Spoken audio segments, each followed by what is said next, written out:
A senior class that brought home a state championship a year ago hopes to do it again. One more regular season game, this one with the conference championship on the line. Brownsburg at 8-0 against 5-3 Hamilton Southeastern. Thanks for joining us on ISC and My Indy TV. Tonight's game, a service of LIUNA, the proud members of the Indiana Labor's District Council, affiliated with local unions who build Indiana. We are LIUNA. By Raising Cane's. Game day is better with Cane's. Raising Cane's Chicken Fingers, one love. By Spencer Engineering, providing welcome solutions to our clients' engineering needs since 2009. By Summers Plumbing, Heating, and Cooling, proud to support high school sports. By Taylor's Pub, come for the game, stay for the fun. And by Wabash College, schedule a visit or apply today at wabash.edu. Greg Rakestraw and Jan Bozier in for Lance Scheib this evening. Jan, as always, it is good to be with you. And Brownsburg is a team that, as a fan, you can root for. If you're playing against them, look out, because nobody has stopped them this year. No, they really haven't, Greg. And I'll tell you, it's been a while since I've been at Brownsburg, but, man, do they love their football here, and rightfully so. 19 straight home games. How about that? But a year ago from tomorrow was their last loss. Guess who was it against? IHSAA. That would be Hamilton Southeastern. Right. So, hey, you just never know, right? And a Hamilton Southeastern team that is solid, but an injury in mid-year has affected them. Terry Walker, a transfer from Lawrence Central, suffered a knee injury. He is headed to play at Duke University, but they have gone with a freshman now as the starter for the last few weeks in Deacon Johnson. Yeah, they're young. They're young on both sides of the ball. Listen, and now the freshman, though, he's got some games under his belt. I think he has performed very well. His numbers look really good. So long run, that's going to be a nice plus for the Royals to have a freshman with 3 years plus years left. For this Brownsburg team, they bring back their offense almost entirely intact from last year's state championship. Really, the only team that has slowed them offensively is Westfield, who has one of the best defenses in the country in terms of the state at 14-10. We'll take this quick timeout. We'll come back with opening kickoff from Brownsburg High School as you're watching on ISC and My Indy TV. When you're looking for a college, you should consider cost, financial aid, access to professors, internships, and outcomes. If you're goal-oriented and ready to take control of your future, you need to visit Wabash College. Wabash is nationally ranked in the most important areas: professors willing to help you achieve your goals, an unbeatable classroom experience, and happy, successful students. Schedule a campus visit today at wabash.edu. Gonna cut the grass? It's so hot. Take out the trash? Nah. At least spin the air conditioner. Yeah, okay. Spin the air conditioner. Trusting your comfort to a game of chance? We're good. How long will your good fortune last? My mom's coming. I'll spin. Don't gamble with your comfort. Honey. Just call Summers Plumbing, Heating, and Cooling for year-round service. When you have a Summers maintenance agreement, you can relax. You're covered. Just here for the weekend. Some see a student athlete working on a shot. We see a powerful lesson in persistence. Some see a student preparing for success on an exam. We see a student athlete preparing for success in life. Proud to keep education in front of athletics since 1903. Ball here. Harris scores. With 19 seconds remaining. Big players, big boy. I'm telling you right now, that's awesome. I love it. You get a layup, take it, and an and one. Fly ball.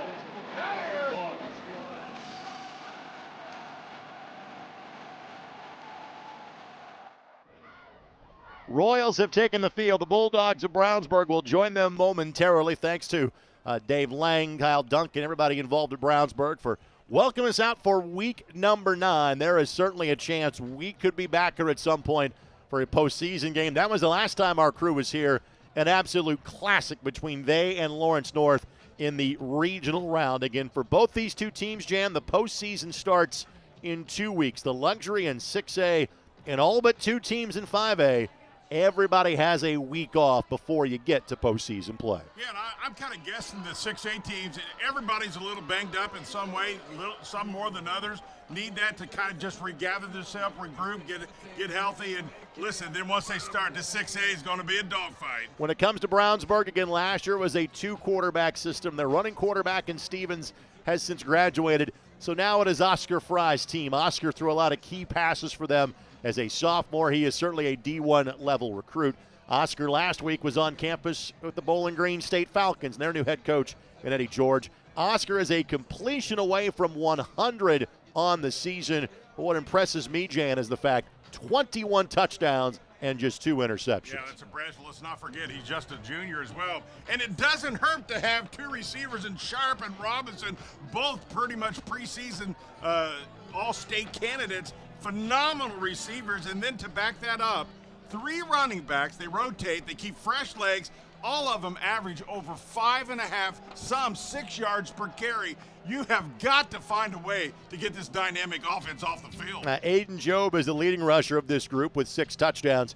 Brady Lewis and Sumter Bay were guys we saw a season ago, but the playmaker might point to Brandon Sharp in terms of the wide receiver, as he is just shy of 700 yards receiving on the season, but 9 touchdowns, Jan, in the first 8 games. Yeah, and when you see teams that have that all-star type athleticism receiver isn't a go-to, they're a big play guy. You always you can rarely have to go one-on-one. Most of the time you got to double him or play zone, and that just really, if he's not catching it, he's causing it to be opened up. If there is something that stands out about this HSE offense, other than the fact that it is a freshman quarterback that is now their signal caller, it is Kendrick Pennebaker that is their big play threat. Kendrick is averaging well over 20 yards a catch, 4 touchdowns. If they can make a big play, probably ball's going to number 4. No question about it. I think they're going to need some big plays today. Southeastern historically has been a little more run-oriented this year because of some injuries. They've really kind of had to key on the pass, and the run is kind of secondary. It'll be interesting how this plays out tonight. It is a Hamilton Southeastern team that won their first 3, including an impressive opening win against Avon, who gave Brownsburg fits in week number 4. Then you lose the Mudsock game. Walker gets hurt in that contest.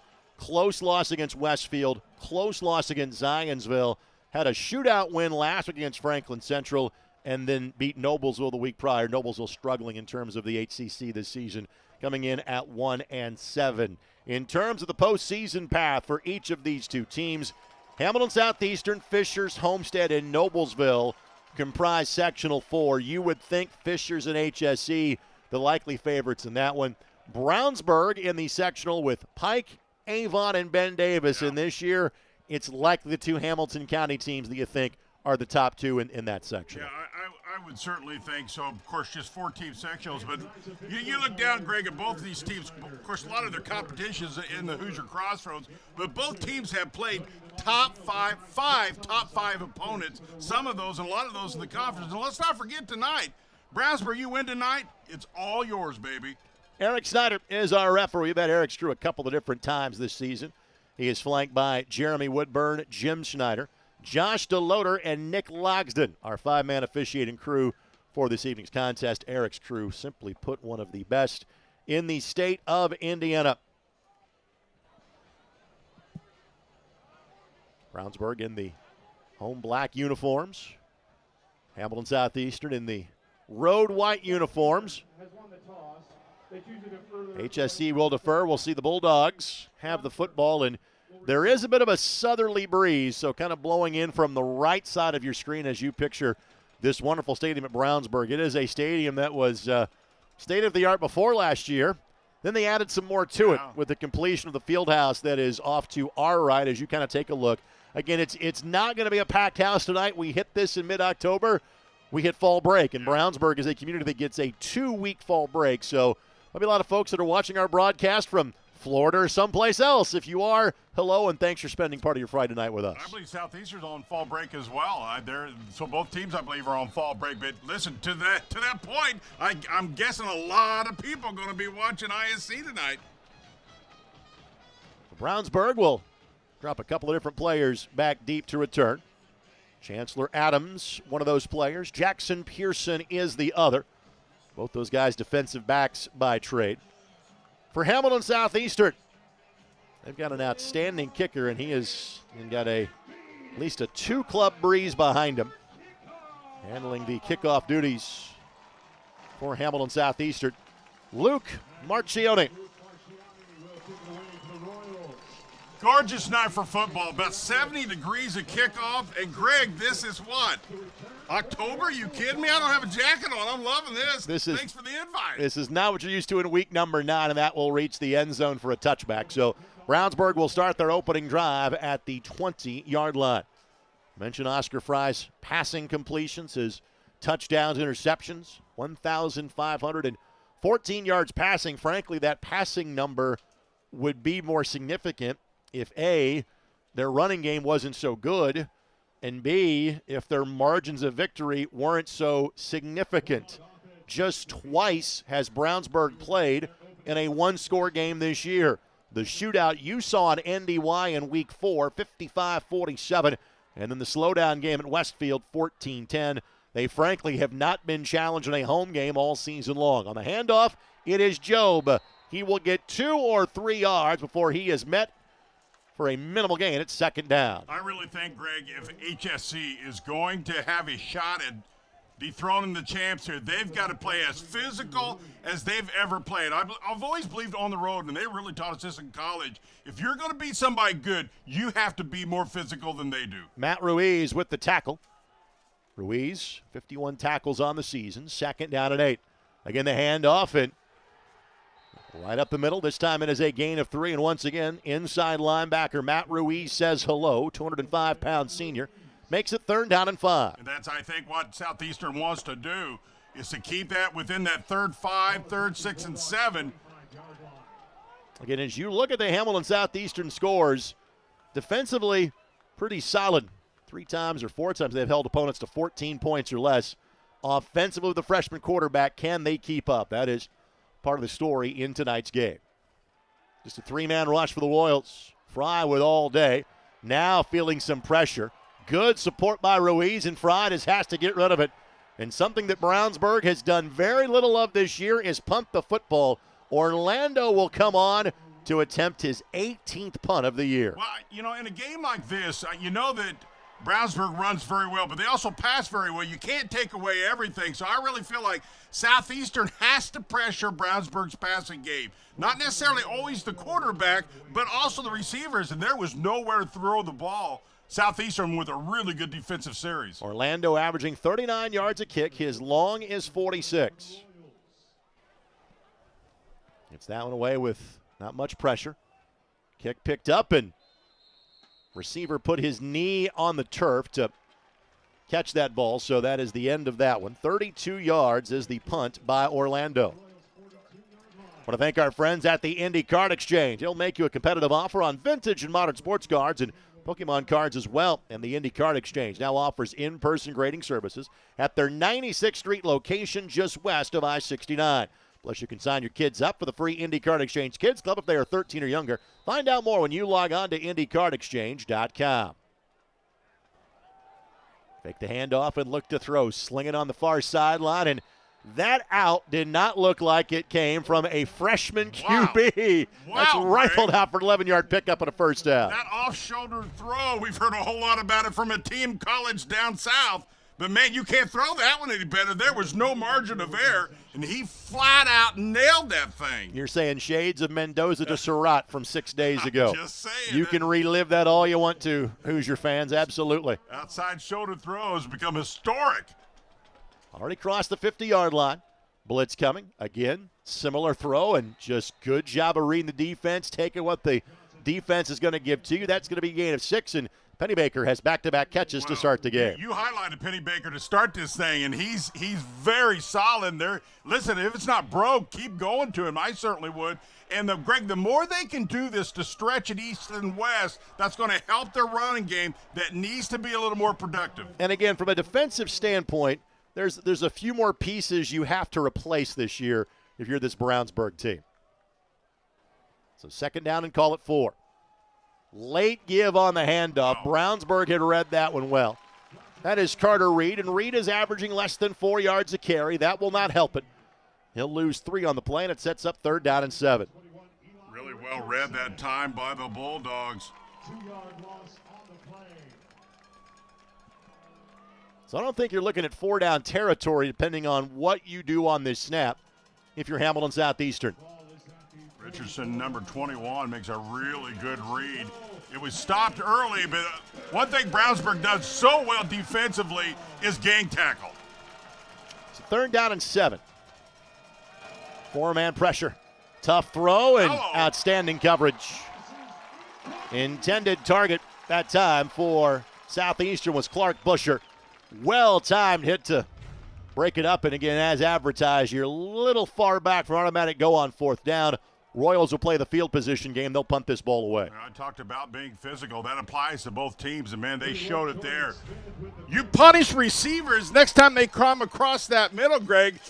They'll remember that hit, trust me. Drew Bostic was in on that play for Brownsburg, one of the returning starters from last year's state championship team. Fair catch being called for, and Brownsburg simply gets out of the way, and that ball will follow instructions well and hang a left at the 7-yard line. So that is a 38-yard punt by Jenkins and no return. Tonight's game presented in part by our friends at Liuna, the 12,000 Hoosier men and women with laborers, district council, affiliated local unions that build Indiana. We are Liuna. So 1 first out of the game, and it belongs to the Royals of Hamilton Southeastern. 38 points they scored last week in beating Jason West Franklin Central Flashes, the most they have put up in a game this season. But they have scored at least 29 points in each of the last 3 games. Fake the handoff, Fry on the rim, the slant. First down and then some. All the way to midfield and finally steered out of bounds. Gain of nearly 40 on the play. That is Tez Virgil, who was kind of the 3rd of the 3 receivers for Brownsburg, but makes a play for exactly 40 yards. And you talk about in stride, in the hands, and when you got some wheels like this young man does, that's one of those big gainers that Southeastern's got to guard against. Here's another one. On the handoff, Sumter Bay, and one big play often leads to another. Already a spark for Brownsburg as Sumter Bay picks up 7 yards. Well, before I could even talk about it, I thought, well, Southeastern's kind of playing the field position game early pretty well, and all of a sudden, here comes that number 1 ranking offense just full speed ahead. So 2nd down and 3. Rolling pocket for Fry. Fires and going to be incomplete. Again, Virgil was the target. Virgil came in, 14 catches for 99 yards and 2 touchdowns. Again, it is Sharp and Robinson that are the 2 big play targets on the outside. All of those players saw a significant time as part of last year's state championship team. Yeah, you look at this Brownsburg roster, and they are just so deep at the special positions, just about everywhere, 2 or 3 deep. On the handoff on 3rd down is to make sure you get the 1st down. Well done by the Bulldogs. Again, Kovan Sumter Bay with 2 carries, now totaling 12 yards, and Brownsburg has their 2nd first down of the game. Well, they're hard to disrupt, and especially once you get them, let them get in a rhythm. They are so good. They're so balanced. A little more than 3 minutes into this opening quarter. 2nd possession for the Dogs. Looking for the deep shot and incomplete. Kelly had the coverage for Hamilton Southeastern. And that was Sharp, who is the big play of big play threats for the Berg. It's 2nd and 10. I thought it was pretty good coverage by Kelly, really step for step with the receiver. Kelly, a young man that we saw play basketball for the Royals a season ago as well. Brownsburg trying to keep the higher tempo, or at least to get a look from what HSE is going to do defensively. Seeing 3-man front here by Southeastern. On the handoff, it's Sumter Bay, and he'll simply dive forward and take what he can get. That's a gain of 3, and it's 3rd down and 7. It's a 3rd 7 now, and these are the types of plays defensively where you've got to be alert. Run or pass, everybody's got to communicate on this defense. Really kind of felt like in a game like this today, Greg, communication is so huge because Brownsburg offense can do so many things. Andrew Babb had the tackle. Again, you think it's maybe 4-down territory. Fry Catch made right around the first down marker, going to be about a yard shy. And again, Brownsburg will go for it. Braden Greathouse with the catch to get within a yard of the line to gain. Brownsburg's so difficult to cover. They send 3 and 4 receivers out. Then they'll make the running backs receivers, so that just overloads different zones. On the dive, should be enough. Needed 1 and got 2. First down, Bulldogs. And given the offensive weaponry that Brownsburg has, that's nearly impossible to stop them on 4th and a yard. Yeah, no question about it. And we probably haven't said enough good things about that front line for Brownsburg. Really good job so far this year getting off the ball. So 1st and 10 now at the Royal 30-yard line. 3 first downs on the drive. Again, it's Job. Job will bounce it outside. Great run support. Still picks up 5 yards, but love the work by Henry Wands, who has 4 interceptions on the season from his free safety position. And it sets up 2nd down and 5. Yeah, Wands is senior, 28 tackles coming into tonight's game. I thought he played that relatively well. Had a good angle pursuit on it. So far, Southeastern has contained the Brownsburg running attack. 7 carries for 27 yards. Tap pass here for the Bulldogs. Off tackle is what that turns into. And another first down, and that is Robinson and his first touch of the game. Take a look at the edge here. They seal Brownsburg. You see the double team on the edge there. Really nice seal block. Enough to get them enough for another first down. Brownsburg rolling here, Greg. Remember, this drive began at the 7-yard line. 1 play later, it was already to the 47-yard line. Simple off tackle carry left side. Sumter Bay gets his 4th carry of the contest. That's good for a gain of 4 yards. There you see John Hart, who now has won state championships at 3 different schools.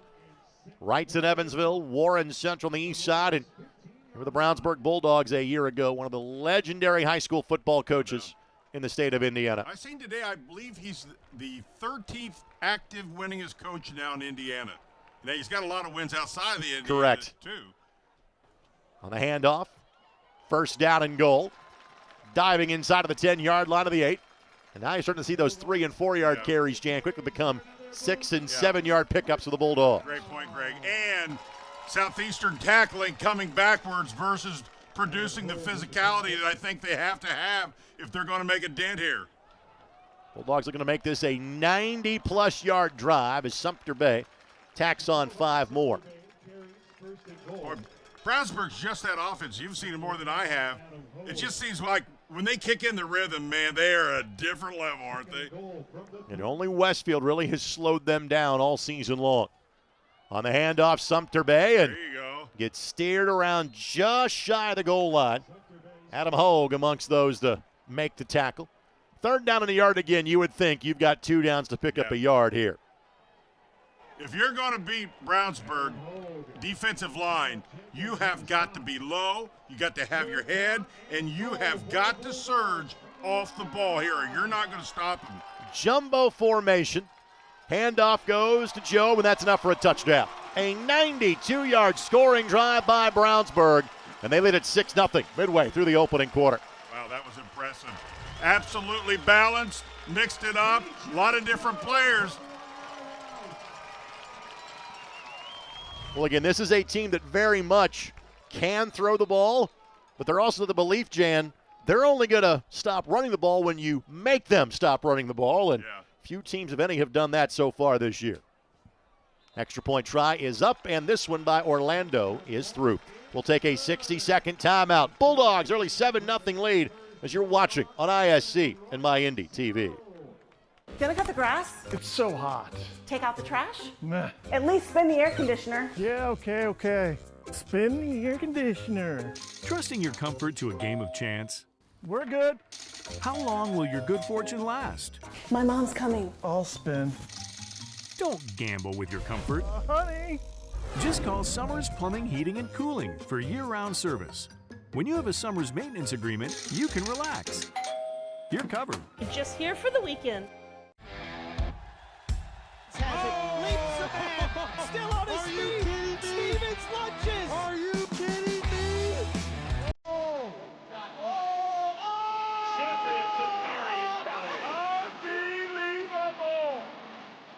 touchdown. Living up to that last name. Wabash has the lead for the first time today. So that's going to be a highlight reel. Oh, baby. Yeah, you can celebrate after that. First drive, 3 and out for the Bulldogs. The second drive, Jan, 93 yards rather. Took over 4 minutes off the clock. And again, this is what has made Brownsburg the #1 team in the state as the defending 6A champs. Yeah, we talked about how balanced they are. And you go into that defensive room and guys go, what can we stop? Well, we want to stop this, but if we stop this, that takes over. But what you don't want to do is just give possession away in terms of special teams. And Orlando's kick just went wide left, which means the Royals will take over at their 35-yard line. And even though, Jan, that they were 1 first down and out on the opening drive, again, Deacon Johnson no longer looks like a freshman getting his 5th start now of the season. Yeah, no question about it. Fry 3 for 5, 52 yards passing. Johnson, his first 2 passes complete, both to Pennybaker, for a total of 17 yards. Southeastern's got to stay on field right here, Greg. They cannot start coming off the field now offensively. Handoff goes to Reed and finds a little room to run. Good job to pick up what he can. That's a solid gain of 7 yards for Carter Reed. Well, he's their leading rusher, averaging 60.6 yards per game, 3.6 yards per carry. He's their junior. You know, you talk about a young team. Both these teams, believe it or not, has still a lot of youth on them. Hamilton Southeastern will make the trek to the southwest side of Fort Wayne to play their sectional opener on Halloween. Brownsburg on the road as well, but much closer to home. They're heading to Grosskopf Stadium to play Pike in the opening round, and that play is blown dead. Somebody got off to an early start for the Royals, and our first penalty marked off on a play from scrimmage. You hear people talk about this all the time. You know, the best offense can be your best defense. And, you know, Brownsburg, more so than anybody, you've got to stay on the field offensively. And now a little bit of pressure here, trailing just a little bit. But this offense now has got to stay on the field, Greg. They really do. Second down and 8. Again, I think the difference in 2nd and 8 and 2nd and 3 for this HSE team is significant. On the handoff, and again finding a crevice and getting back the penalty yardage. Just good, tough running by Reed. He picks up 6 yards. It's 3rd down and 2. Yeah, Reed's more of a power runner. You know, they're all different types of runners. The Reed, the power, the quick. He's quick, but once he gets in that second layer, he really can show you his physicality. Keeps his head up, stays low. He's not real tall, and I've said this over and over. Those are the most difficult guys to tackle. They have a low center of gravity, and he's that type of guy, type of runner. Top 3 running backs for the Royals, all juniors. Handoff goes to Reed. And right at the first down marker, and we are literally at the 45-yard line. He is on top of it. First down for Hamilton Southeastern. I am literally at the 50-yard line. He clearly had that. But that time, listen, he was like a sprinter that time. Man, he got off the ball, and had it not got off the ball, I'm not sure he would have got the first down. He's been impressive now in the last 2 runs. And in terms of seniors, Walls and Pennybaker from a skill standpoint, Toner as well up front. Jackson Toll and Corbin Mullis, both seniors on the offensive line. Out in the flat, and bobbling catch is made. That is Carson Kelly that makes the grab. His 7th catch of the season, and if you're Hamilton Southeastern, hey, 4 and 5 yards at a time is perfectly fine for Coach Michael Kelly. Absolutely. Just stay consistent. Everybody do their jobs. Southeastern has shown here early they can throw the ball. The freshman's been impressive. He sure don't look like a freshman to me. And HSE receiving votes just outside of the top 10 in this week's USA Today poll. 2nd down and 3. Pressure applied, looking for the deep shot. Looking for Pennybaker, and got his hands on it and just couldn't hang on. There's some give and take between he and the defensive back and Jackson Pearson. Pennybaker probably will tell you that's one he should have brought in. Completely agree. He had just a little step. The ball was pretty well thrown. Double coverage, and Brownsburg will do that because Southeastern don't try to overload like Brownsburg does. It's typically 1 or 2, which then allows the defense for Brownsburg to have a little more double coverage. But I'm with you. I think he said, man, you give me that one again, I'm going to pull that one in. To me, that might indicate that Hamilton Southeastern felt that was a free down. They could be thinking 2 downs here for 3 yards. They've got to stretch the field. They've got to show they're going to go for it. Reed bounces it outside. First down and more. He'll be knocked sideways at about the 35-yard line. Needed 3 yards and got 10. Hopefully he is all right as he's a bit slow to get up. Back-to-back first downs for the Royals on their second drive. I'm with you. That's exactly what they did. He kind of fell awkwardly there as he was hit. He was hit inbounds, but just kind of how he was twisted, Greg, when he went down, kind of landed on the sideways a little bit. I think he's okay. And the one thing that you will notice here, and we pointed out just because it's rare, this is the rare high school football stadium where there is no track. No track. Where, again, the fans are closer. You can see from our camera angles we're more on top of the field. Plenty of room in terms of just, to kind of run out of bounds here, but you are truly on top of the action here at Brownsburg High School. Another first down. Absolutely huge for the Royals to move the chains, be productive on first down. On the handoff. And again, good job by Hamilton Southeastern. They're avoiding that initial contact so far in tonight's contest. I think Southeastern's running game, at least early, has been efficient and pretty good. They're only averaging 114 yards a game. They have quite a few here early. I think they understand that not only just tonight, Greg, but going into postseason, you got to be able to run the football. Tanner Alexander, they're going a little deeper into the backfield in terms of their depth chart. He is a sophomore tailback. He got a gain of 3. And that time the snap was timed perfectly by Brownsburg. I think the IHSAA staff hit somebody in the neutral zone. Our officiating crew says no. Timed well.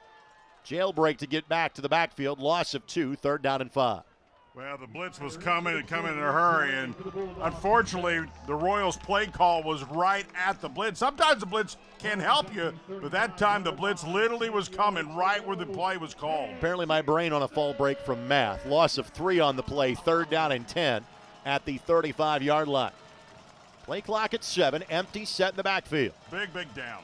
Dogs bring the blitz. The right read, just a step in front of Toner, and HSC's got a really good kicker, and he's got a wind behind him. This would be from 52 yards. They're going to give it a try. The freshman wants that one back, Greg. He was open. That ball was unfortunately led just a little bit, but he had a step on the defender, but the ball was just a little in front of him. In words I don't often say in a high school football broadcast, Jan, the young man has made from 54 on the season. This is Marciani. He is 8 of 10 from field goal range. Listen, anytime I can put points on the board, I like it. This would not be his longest of the season, but did not hit that one well.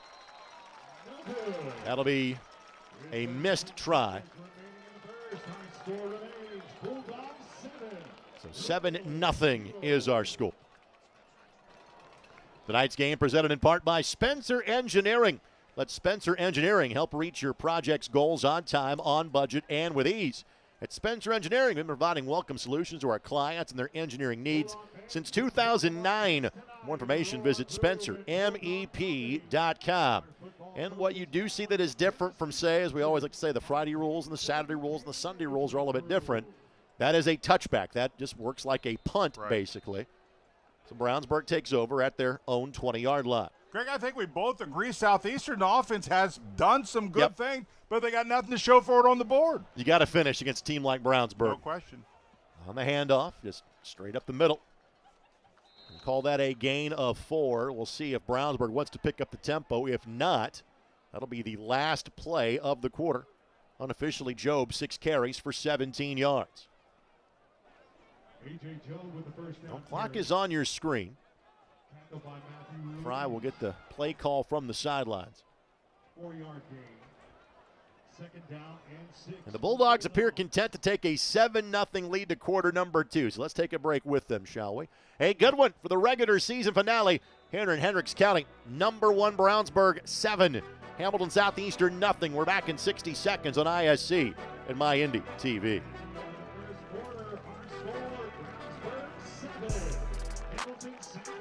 We build Indiana. The Laborers International Union of North America are building roads and bridges to get Hoosiers where they're going today, and a new energy infrastructure that will keep Indiana competitive tomorrow. LIUNA's over 12,000 statewide members also grow local economies, earning good union wages, shopping where they live and work, and paying taxes. We build Indiana for good jobs and stronger communities. The Laborers International Union of North America. We are LIUNA. Hey there, my name is Jake Query. And I'm Derek Schultz. And we are part of, actually, the entirety of, at least from an on-air standpoint, Query and Schultz on the IHSAA Sports Network. It's appropriately named. It's charitably award-winning. And Derek, now we venture into season number 5. Hard to believe. 5 of them. 5 of them. Can you believe it? 2 best buds talking Colts, Pacers, Indiana sports every Tuesday night, 7:30, IHSAA Sports Network, and on socials as well. It is made possible, of course, by the people who watch and listen every single week. We are most appreciative. We look forward to season number 5. Good crowd on hand at Brownsburg, as you would expect. Greg Rakestraw, Jan Bozier with you. Thanks to our wonderful ISC Sports Network crew. On second down again. Nothing fancy from Brownsburg.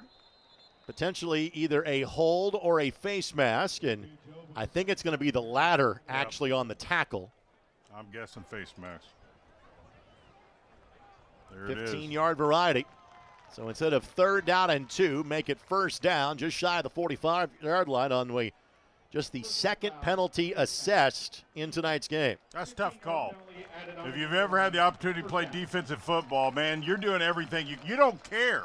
You're grabbing and clawing and being physical, and sometimes the hand just goes where it wants to go, and unfortunately that one gets you. So give Brownsburg a 6th first down of the game. 52 yards passing in the opening half.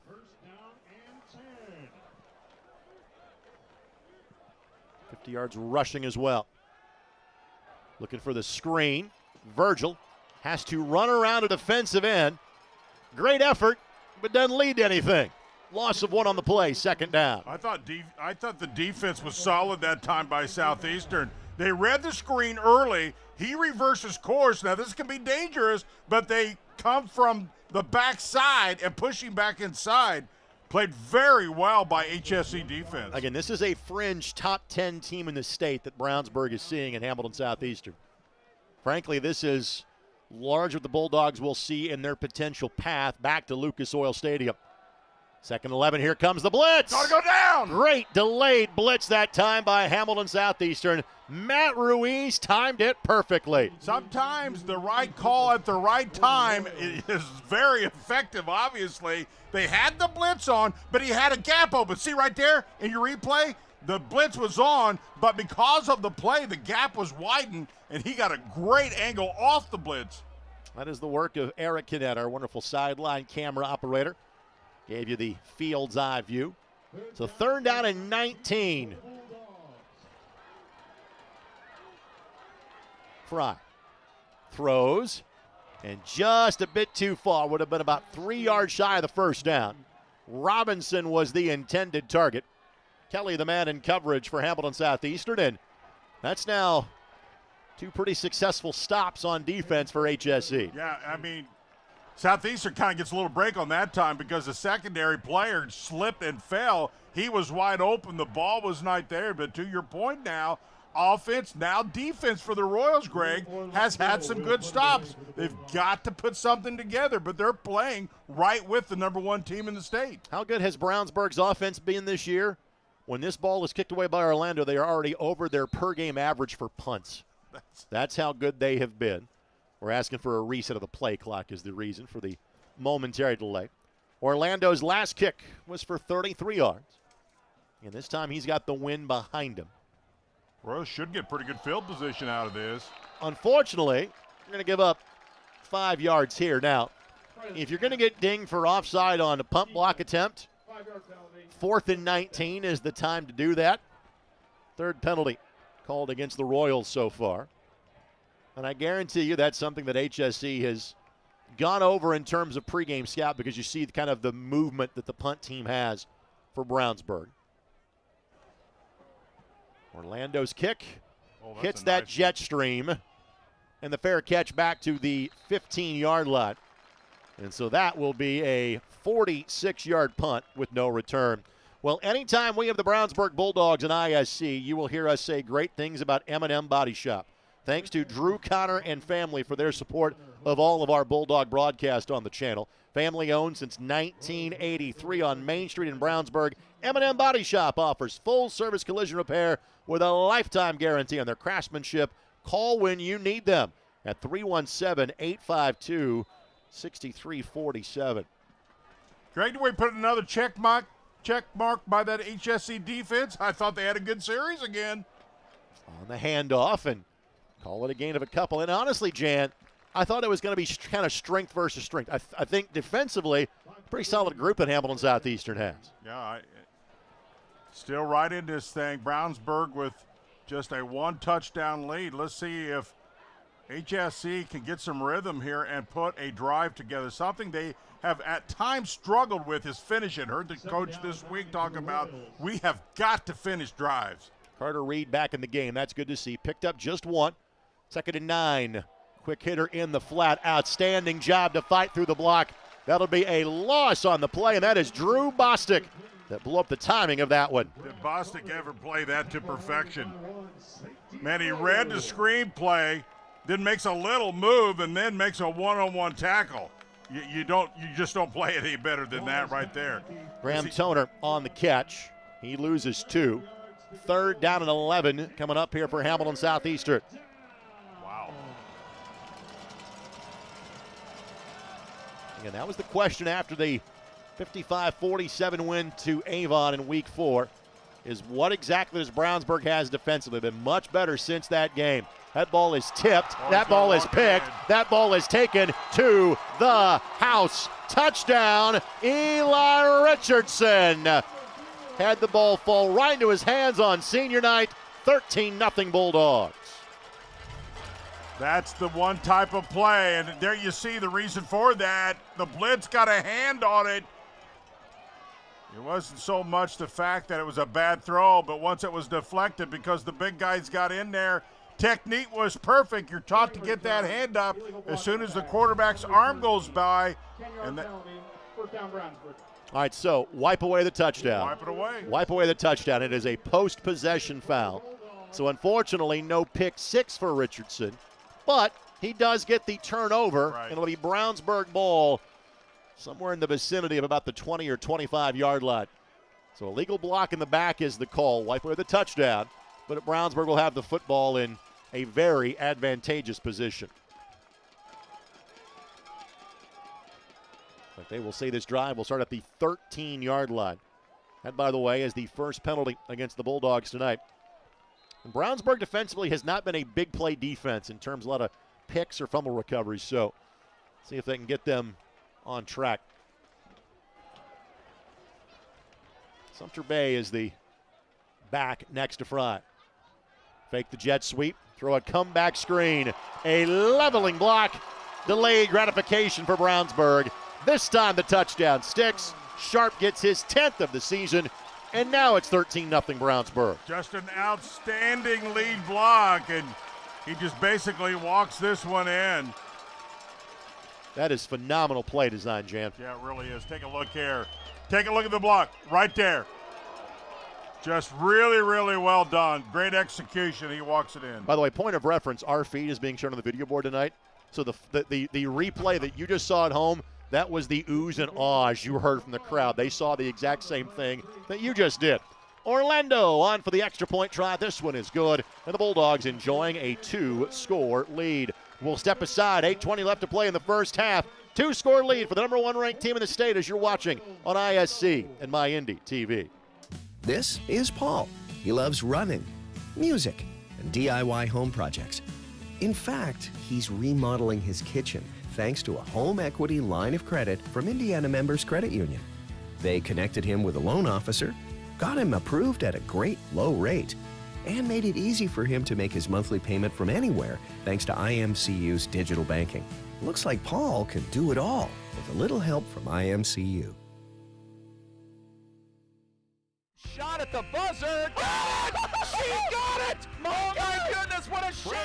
Hello. Did it again. Hello. Made the highlight reel again. That goes to Mentor and all kinds of room to run. Down the middle of the field, and he will not be touched. Jackson, hello. There we go. Stokes throws it, caught, ball ricochets. Wow. A huge hit. Wow. This has been an amazing display of goal scoring.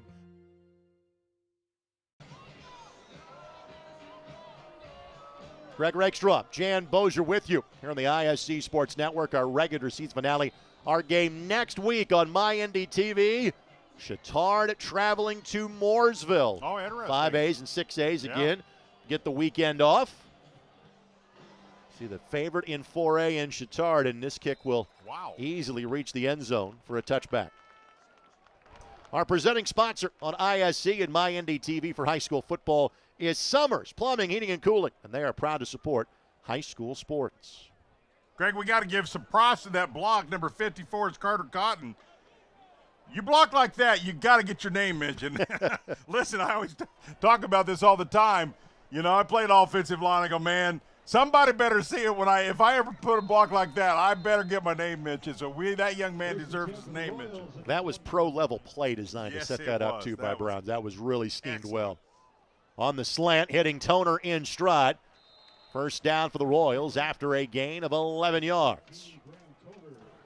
Again, long-term, Southeastern is going to be just fine with Johnson as their quarterback. No question. He has been very impressive. Even with the interception on his resume, he's 5 for 9 for 33 yards. Well, even technically on that, what ended up being an interception, it was tipped, and that's not really his fault. Blocks have got to keep those guys down on their feet. After Johnson, just his third pick now in his 6th game he has played so far. They'll go back the other direction. Penny Baker was the intended target, and again, he's asking for contact, but you probably get away a little bit more at the high school level, you wouldn't say in college or the pros. Second down. And Greg, to your point here, they're allowing a little more because the game is physical, it's a little quicker, and they'll allow some contact, but they're not going to allow you to get an advantage. That's what they're really looking for, the push-offs, the holds. There's going to be some contact. You got to play through that. Second down and 10. 59 total yards of offense so far for HSE. Boom. On the blitz, nobody will slow that down. That's Diallo that timed it out perfectly and made a beeline of the running back, a loss of 4, and now it's 3rd and 14 for HSE. Diallo, number 6 leading tackler on this Brownsburg Bulldog team. 14 solos, make it 15 now. And here come the boos. Well, sideline warning is the call. It was against Hamilton Southeastern, so frankly, that's a no yards flag. But 3rd down and 14. And again, Hamilton Southeastern just kind of in danger of losing touch with Brownsburg here in the first half. Cannot allow this thing to get 3 scores if at all possible. HSE will get the ball back to start the second, so they'd love, Greg, to get this thing down to 1, come back out, and at a minimum get the ball back. Play clock is at 3. 4-man pressure. Love the route, but again, shy of the first down. That's Bushert that makes the catch out to the 38-yard line. He needed 14, picked up 11. Let's see if Southeastern is thinking about rolling the dice before I finish the phrase. Here comes the punt team out to kick the ball away. Yeah, just you're talking about an offense that if they get good field position, that could be deadly. You really can't risk against Brownsburg. You just can't. It's tempting. It's tempting when you're a couple scores down, but man, you can't go 3 down early, Greg. You just can't. Trying to play the long game here in this contest. And Jenkins on to punt. And that wind will knock this one down. Fair catch is made at the 30-yard line. That'll be a 32-yard punt and no return. Jan, how does some Raising Cane sound to you? Pretty good, quite honestly. I'm just going to talk about it, unfortunately. I don't have it behind me. Hit the spot at Raising Cane's, where every chicken finger is hand-battered and cooked to order. Every crinkle cut fry comes from grade A premium potatoes. Each thick sliced Texas toast is lightly brushed with Cane's garlic butter blend and grilled to golden brown perfection. And most importantly, the secret recipe Cane sauce is made in restaurant every day. The Canes Box Combo is sure to hit the spot and leave you craving more. Raising Cane's Chicken Fingers. One love. I call this torture. This time of the broadcast, for me, is absolute torture. You and I resemble that same remark, my friend. Gain of 3 on the play. Again, it's been more run dominant for Brownsburg, but frankly, that is their MO. So far, Jan, 21 offensive snaps, 15 running plays, 6 passing plays. It's all worked out. Bulldogs lead at 14-0. Yeah, and Brownsburg's just not that team. You can hand a great field position with the interception. You got to make it up, Southeastern. You got to get after it here. On the throw, and how about firing that right in front of a defender? That's well-run route by Robinson. Literally ran it to the chains, got an extra yard, first down for the Bulldogs. Watch how Robinson protects this. See, that ball's coming right to him. He uses his body to shield the defender. Remember, Jan, this was going to come back. There's a flag on the play. We didn't see a personal foul. Blocking below the waist, Brownsburg. There you go. You hear that called a chop block or a cut block. Either way, it's illegal. And that is a 15-yard penalty.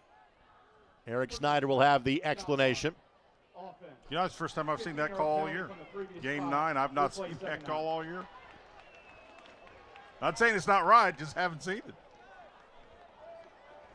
It is going to be second and away. It's going to be second and 22. Second penalty totaling 25 yards assessed against the Bulldogs. I'm telling you, we got 2 quarterbacks that can flat out throw a dime, can't they? Wow. And Fry is a Division I level quarterback, just a matter of where. Oscar 6'1", 185. Again, delayed blitz. Good job to pick it up. However, Fry and his receiver on a somewhat different page. And, Jan, this is now kind of the third time in 5 drives that Brownsburg has found themselves behind the chains on third down. Brownsburg mentioned that 47 points that Avon scored against them.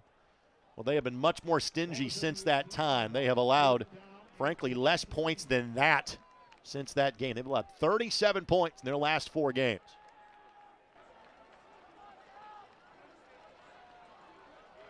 Lewis, the man in motion, is the H-back.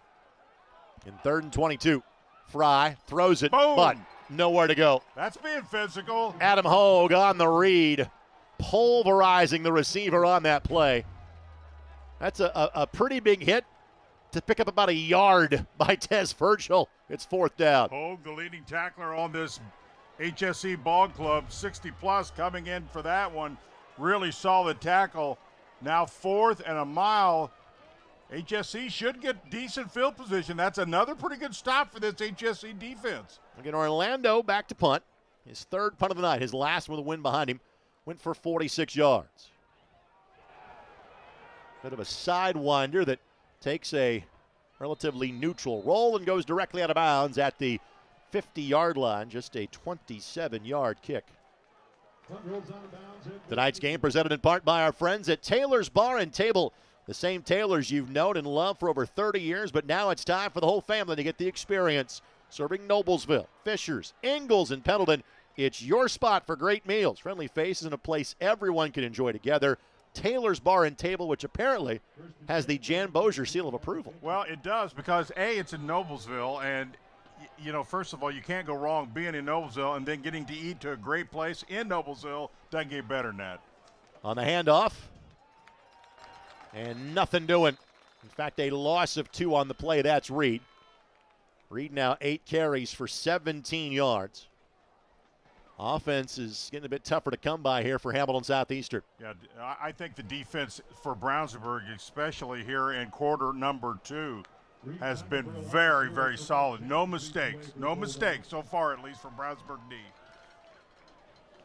Second down and 12 at the 48. And to that point, Greg, they're keeping HSE in this kind of 2nd, 3rd, and long. 2nd and a dozen here. And that broken up. Yeah. And nearly having his 2nd pick of the night was Eli Richardson. Yeah, that was just inches away from being pick number 2.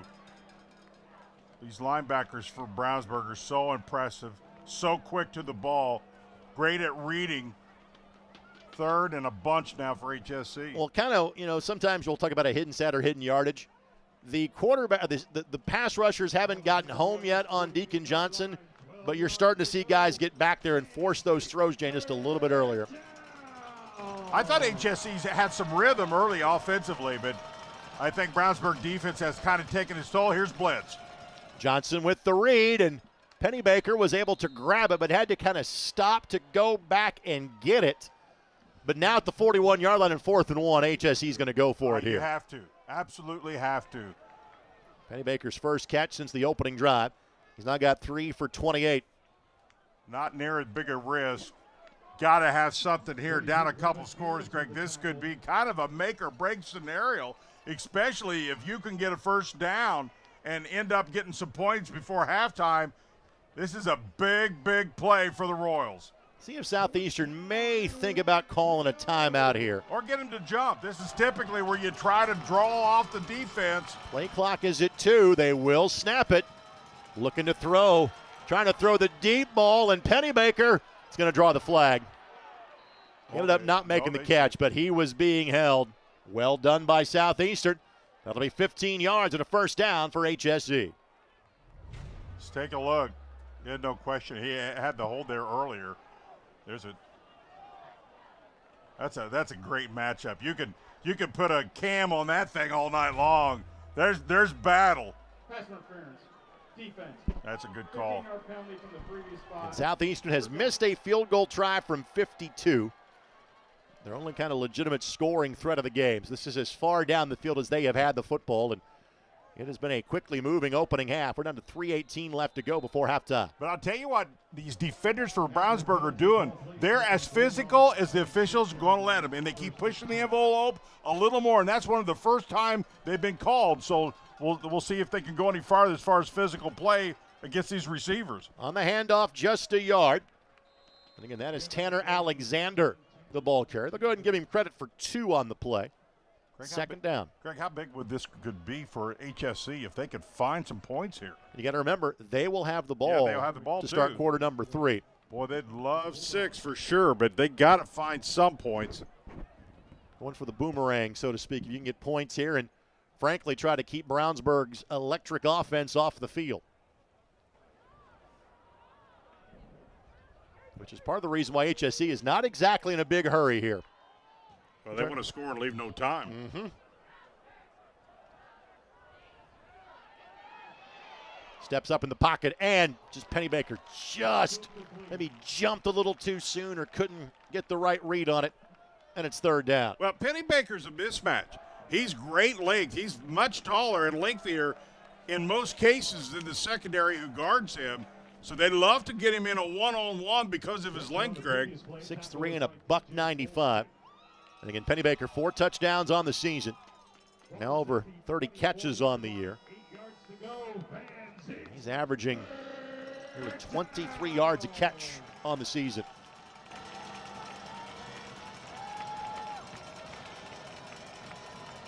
Third down. They'll blow that play dead, yep. Linebacker got in the neutral zone, and that is an automatic flag in high school football. Yep. Only negative for Brownsburg is that flags are starting to pile up. 4 for 45, and now the play call for 3rd and 8 changes on 3rd down and 3. Yes, it does. A little more open now with 3rd and 4. You think screen, you think quick. You only need 4 for a first down. You might even have a draw. You got to lean towards a little more passing because that's what HSC does right now. Quick score update from Ben Davis. Giants leading North Central 21-7. Midway through the second quarter there. 3rd and short. Kind of that double slant, and again, Pennybaker, the intended target, broken up. So Pearson was there to disrupt the timing of that one. After missing an earlier field goal, Orioles are going to go for it here, down 2 scores on 4th and 3. You know, we talked about the youth on both these ball clubs. Pearson, another junior for Brownsburg. He's a solid player as a junior. Need to get this ball to the 16-yard line. Simple handoff. Not going to get it done. couple of yards short. So another solid HSE drive, Jan, results in 0 points. Well, that time from the shotgun, that was a very slow developing play, and with 3 yards to get, wow, that just never had a chance. We've already seen Brownsburg take the ball 93 yards for a touchdown drive. Well, they got the equivalent of the 2-minute drill right now. Also had a one-play 13-yard scoring drive as well. That never hurts, right? They've got all 3 timeouts in their pocket. They're not going to settle this, I guarantee it. One thing they have not to do is attempt many field goals this year. They're 1 for 2. So they are thinking purple turf. On the tap pass, again, that's the jet sweep to Robinson. Or Virgil, excuse me, and Virgil weaving his way through traffic and nudged out of bounds. A little past midfield. I'll say he was knocked out of bounds just shy of midfield at the 45-yard line is where they're going to mark him. Little jet sweep for the Bulldogs. Look at all the kick-out blocks. 1, 2, 3, 4. Good teams have 3, 4, 5 guys downfield, Greg, and that's what makes that play go, because if he gets the edge, he's got 4 to 5 blockers in front of him. Virgil's getting the chance to showcase his skills on senior night. 4 catches for 71 yards. He had 14 for 99 coming in. I'm not sure the clock was supposed to run there. Please reset it to 152. Yep. Put the play clock at 25 seconds. Because he was out of bounds. So the game clock, I think, started a bit prematurely that time. It's good officiating right on top of it. Yeah. Eric and his crew are as good as we have in the state of Indiana. Listen, in football, there's a lot to look at. 22 plus a big field. Fry throws it back to Robinson. Robinson tripped up in the field of play. Hogue on the tackle, gain of 9. Brownsburg does not feel the need to use a timeout yet, 2nd and 1. Looks through all his reads, nothing there, and kicks out to the safety valve. Really nice execution by Bulldogs. And they too trying to ensure this is the last drive of the half.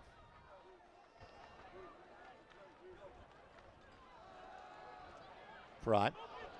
Good coverage down the field. Throws this one. It's. Oh, my. Oh, my. He wants another opportunity at that. I don't think I need to offer further commentary.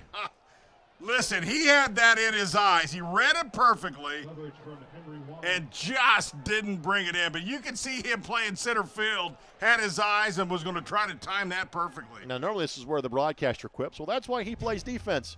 Well, Jandy does have 4 interceptions on the season, so he's made that play a few times this year. He goes, oh, my. Everything but bringing it in. 3rd down and 1. Sumter Bay will simply plunge forward, move the chains, which will stop the clock momentarily. 1:10 left to go. Now they will wind after a gain of 3. And a Brownsburg 1st down. Sumter Bay 8 carries for 36 yards so far. And all timeouts available. Fry, sharp, has it.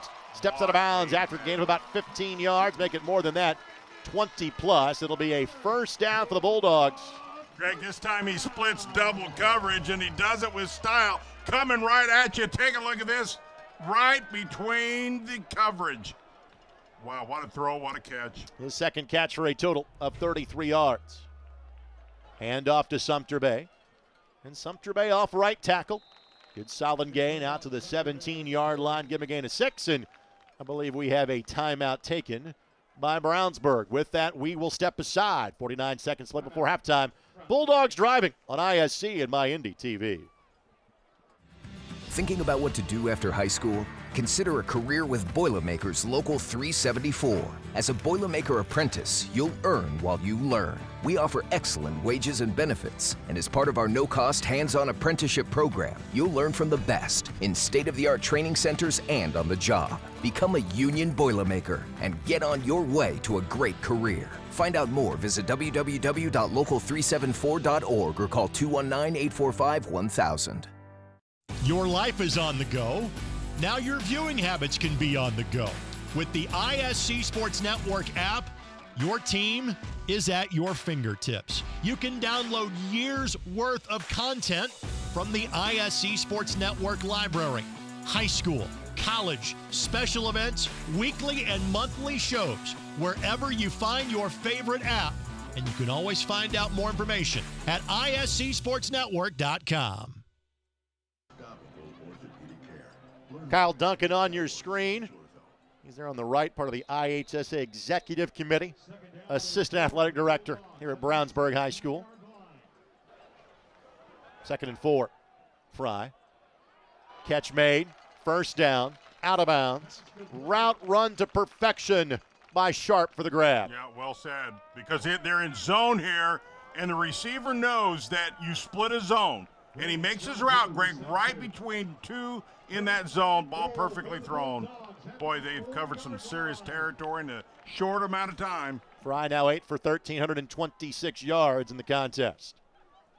On the handoff. Tackled there at the 1-yard line. Let's see if Brownsburg wants a timeout here just to get organized. They're going to say no. They're just going to simply let the clock roll as Sumter Bay picks up 3 yards. He is down to the Royals' 1-yard line. 2nd and goal for Brownsburg. On the handoff. And no, didn't get in. 3rd and goal.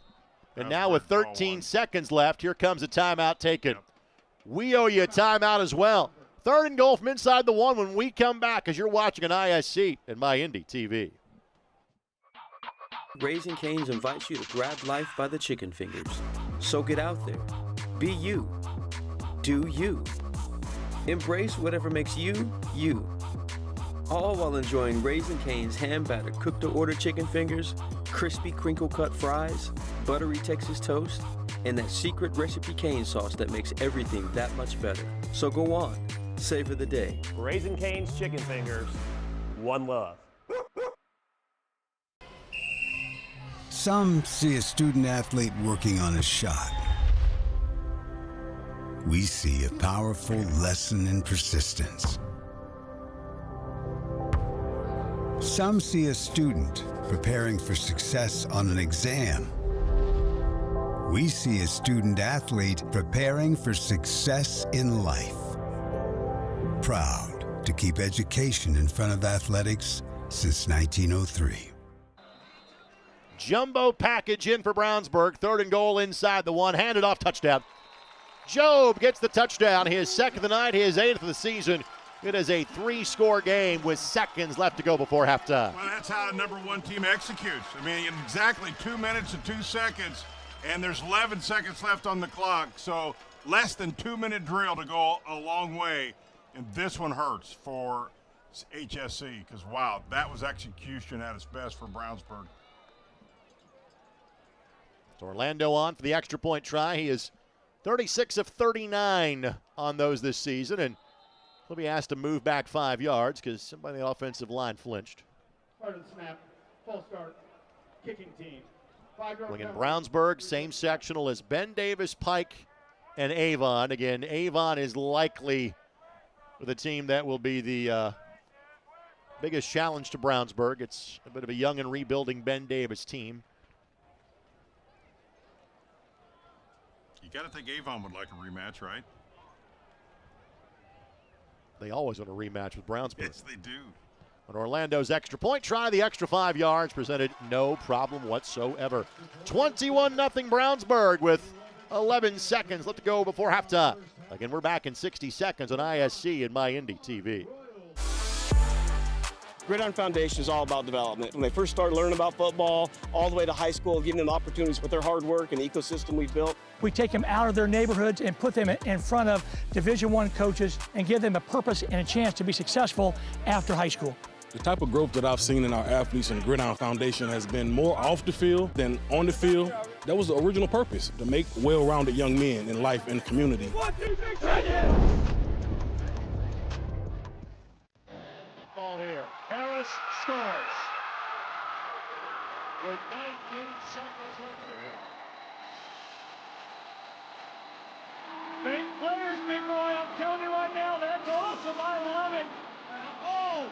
Oh! You get a layup, take it. And an and one.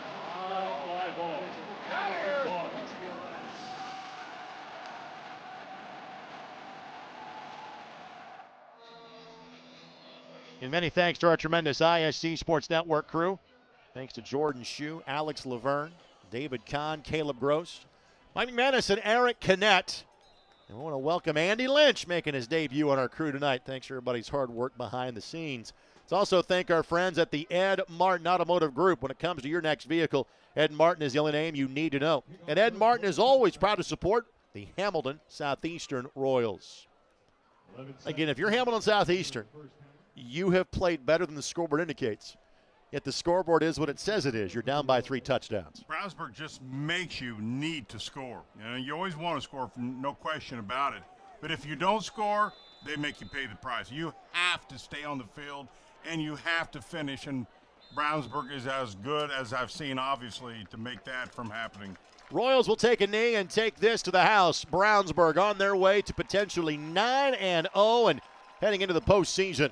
Our score after 24 minutes of football is Brownsburg 21, Hamilton Southeastern nothing, as you're watching an ISC and My Indy TV. Choosing a college is one of the most important decisions you'll make in your life. But where do you start? Start with a visit to Wabash, a college nationally ranked as a best value school. We have a top 5 career services office, internship program, an alumni network that will help you achieve your goals. Shift into the fast lane and take control of your future at Wabash. Schedule a campus visit today at wabash.edu. And level volley, oh my goodness. What a touch for the goal. Jumped over by Lawrence Thorne, and they'll score on it.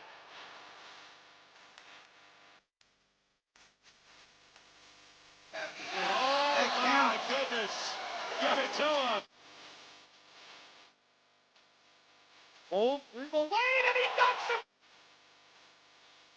Oh my goodness.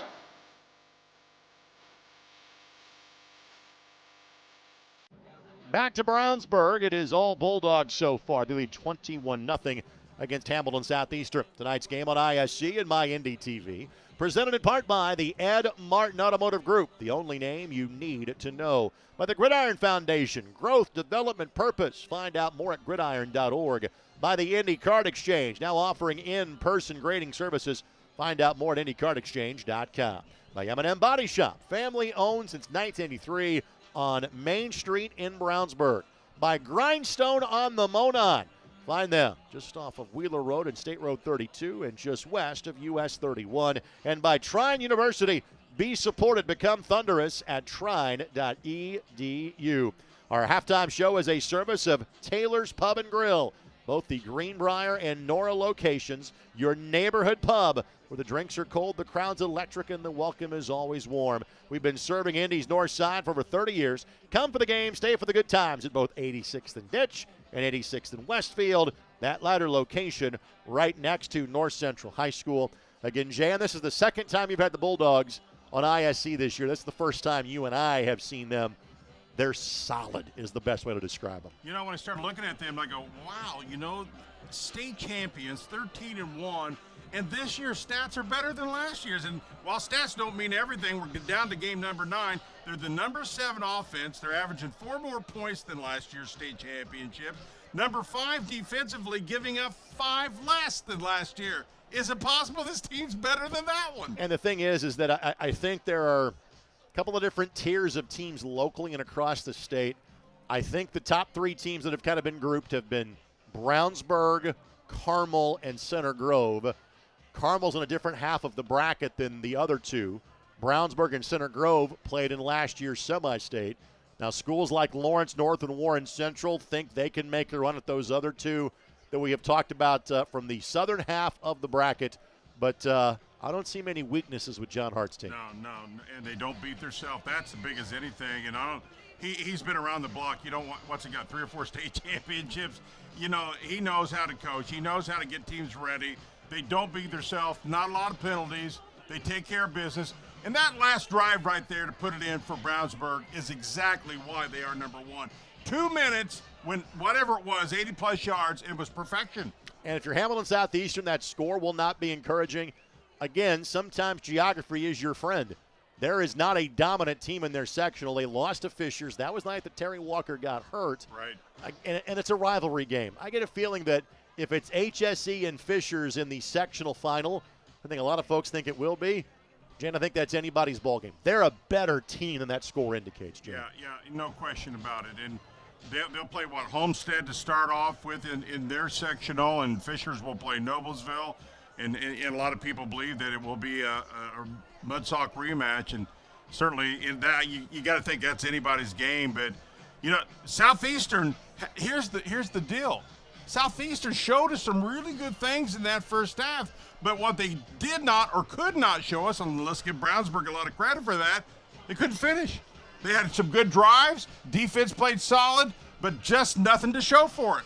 How have you been doing at Wabash College Trivia this year? How you been? It's on the honor system. I haven't been with you for a question all season. Well, let's go to the next question. Okay, with that, Jan's going to try to rebound with a true or false question when we come back. It's Wabash College Halftime Trivia. It's yours next. Bulldogs 21, Royals nothing. You're watching on ISC and MyIndy TV. At the University of Indianapolis, your education is just the beginning. Small class sizes means that everyone gets to know you, your goals, your dreams, and your vision for the future. UIndy empowers you with real-world, hands-on learning projects that transforms your potential into purpose. And it's just minutes from downtown Indianapolis, connecting you to our alumni network, internships, and careers. How's that for opportunity? So, are you in?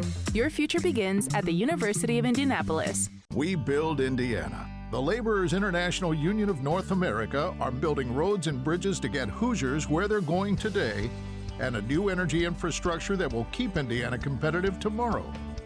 LIUNA's over 12,000 statewide members also grow local economies, earning good union wages, shopping where they live and work, and paying taxes. We build Indiana for good jobs and stronger communities. The Laborers International Union of North America. We are LIUNA. Hey there, my name is Jake Query. And I'm Derek Schultz. And we are part of, actually the entirety of, at least from an on-air standpoint, Query and Schultz on the ISC Sports Network. It's appropriately named. It's charitably award-winning. And Derek, now we venture into season number 5. Hard to believe. 5 of them.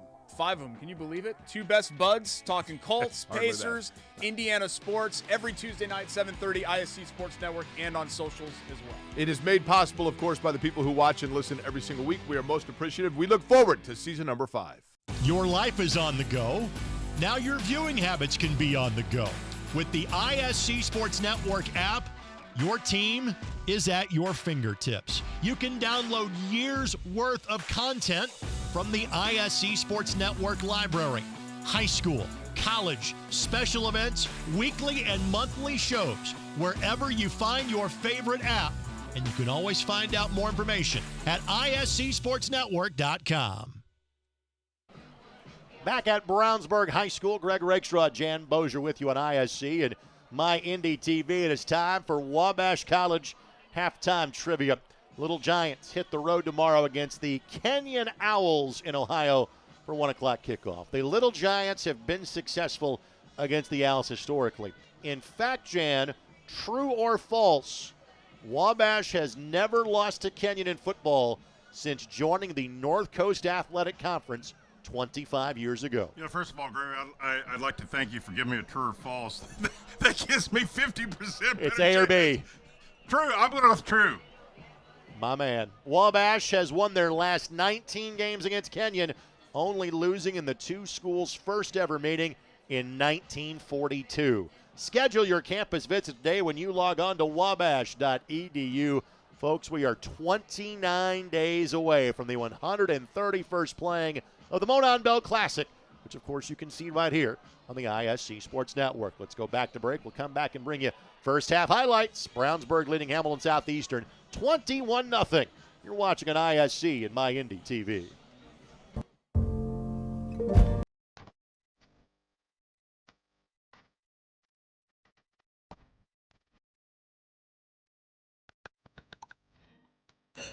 From our kitchen to your table, immerse in the authentic Italian flavors. Experience the taste of Michelangelo's, where every meal is a celebration of family and tradition.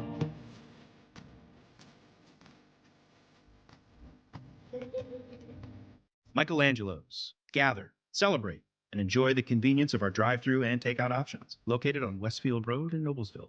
Feel like the grass? It's so hot. Take out the trash? Meh. At least spin the air conditioner. Yeah, okay. Spin the air conditioner. Trusting your comfort to a game of chance? We're good. How long will your good fortune last? My mom's coming. I'll spin. Don't gamble with your comfort. Honey. Just call Summers Plumbing, Heating, and Cooling for year-round service. When you have a Summers maintenance agreement, you can relax. You're covered. Just here for the weekend.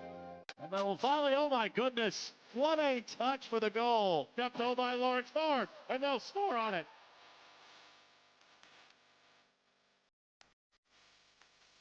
Oh my goodness, give it to him.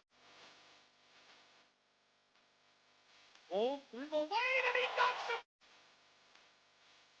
Oh my goodness.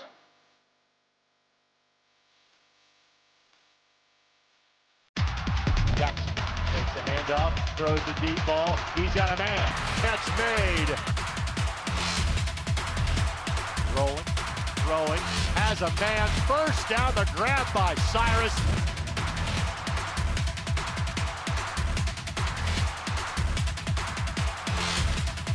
Billingsley keeps. Billingsley spins away from the tackle. Still going. Touchdown, Snyder. Back at halftime.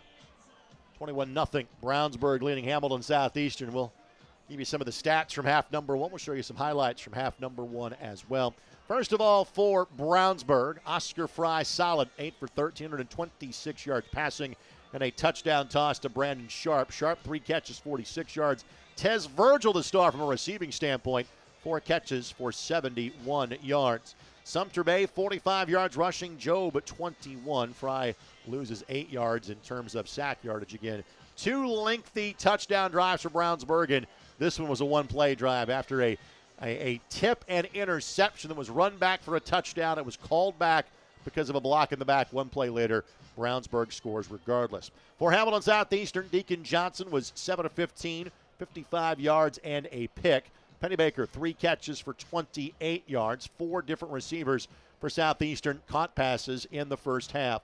Running the football, bit of a tough slog. Technically 19 yards rushing on 13 rushing attempts for Southeastern. So Jamba by numbers, 74 total yards of offense in the first half for HSC. Yeah, just not enough, and obviously nothing on the scoreboard for it. Just want to say a quick word about, you talk about Fry being a D1 guy, and clearly he is, but the thing that he brings to the D1, he always makes good decisions. I mean, a couple times he's had, some sacks or whatever, not necessarily all his fault, but overall I thought the first half his quarterback IQ was really solid. His decision-making was really good. So, quarterback, everybody gets excited about the hard throw, good throws. Soft throws a little harder, but that IQ of knowing what to do, when to do it, he's right up there with anybody I've seen. And he's got one more year left to do it here at Brownsburg. Again, only a junior. We'll take this quick timeout. We'll come back and update you. Scores across Central Indiana on this final night of the regular season. Brownsburg 21, Hamilton Southeastern nothing. Back in 2 minutes on ISC and MyIndy TV. What's in a name?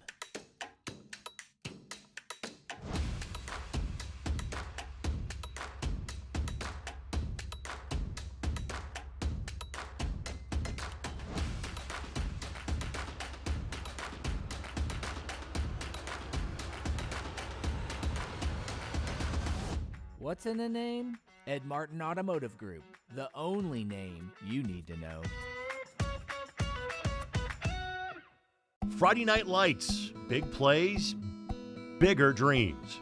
At American Bank of Freedom, we've been backing champions since 1880. From student checking to savings that score big, we've got accounts to help you win on and off the field.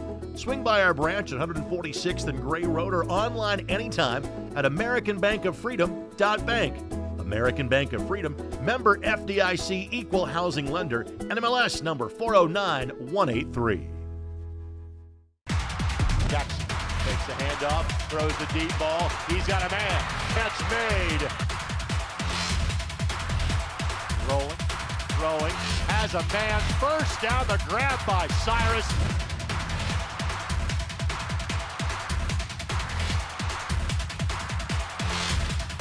Billingsley keeps.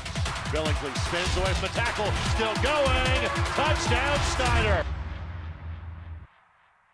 Your life is on the go. Now your viewing habits can be on the go.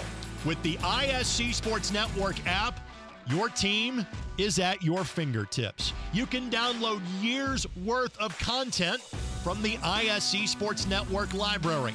High school, college, special events, weekly and monthly shows, wherever you find your favorite app. And you can always find out more information at iscsportsnetwork.com. Other games currently on the ISC Sports Network. All of these are free streams tonight. This one here, Brownsburg leads Hamilton Southeastern 21-0. Elsewhere, it is Eastern of Howard County leading Clinton Prairie 13-8 in the third quarter. Ben Davis leads North Central 33-14 late second quarter. And South Putnam, who has a chance to make a deep run in 1A, leading Cloverdale by a score of 29-0. That game is at halftime. More halftime coverage comes your way next on ISC and MyIndy TV. At Trine University, we are thunderous. But how do we get that way? One rumble at a time. Every challenge faced, every insight earned, every setback surmounted puts you on the path to exceed all expectations, yours included. It's why Trine graduates have an over 99% employment rate and make noise in whatever field we choose. What kind of noise, you ask? Here's a hint. Hear more at trine.edu. This is Molly. She loves road trips, hikes, her dog Max, and cars that fit her lifestyle, like this cool new ride that she got with help from Indiana Members Credit Union at a great low rate. And for when she's on the go, IMCU makes it easy for her to pay from anywhere thanks to their digital banking. Looks like Molly is really getting the max from her credit union. Well, volley, oh my goodness. What a touch for the goal. Jumped over by Lawrence Ford, and they'll score on it.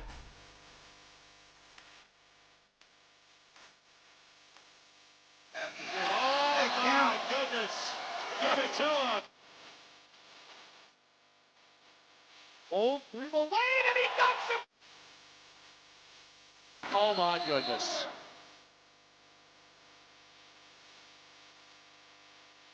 Hey there, my name is Jake Query. And I'm Derek Schultz. And we are part of, actually, the entirety of, at least from an on-air standpoint, Query and Schultz on the ISC Sports Network. It's appropriately named. It's charitably award-winning. And Derek, now we venture into season number 5. Hard to believe. 5 of them.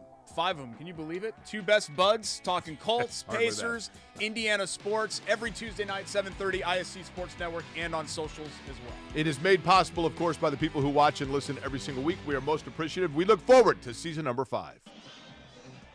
Both teams getting ready for half number 2, our second half on ISC and MyIndy TV.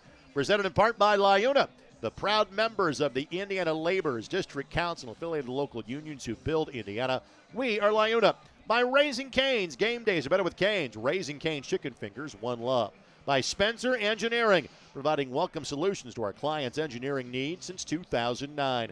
By Summers Plumbing, Heating, and Cooling, proud to support high school sports. By Taylor's Pub, come for the game, stay for the fun.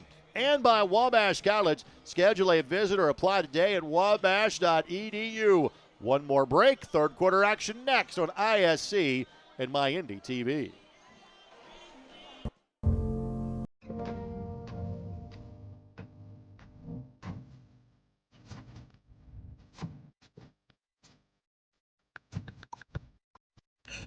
From our kitchen to your table, immerse in the authentic Italian flavors. Experience the taste of Michelangelo's, where every meal is a celebration of family and tradition.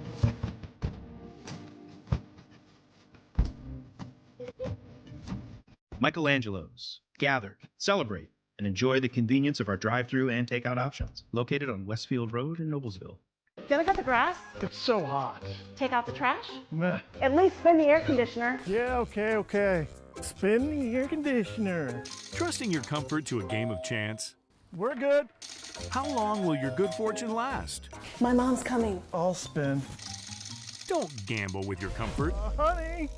Just call Summers Plumbing, Heating, and Cooling for year-round service. When you have a Summers maintenance agreement, you can relax. You're covered. Just here for the weekend. Some see a student athlete working on a shot.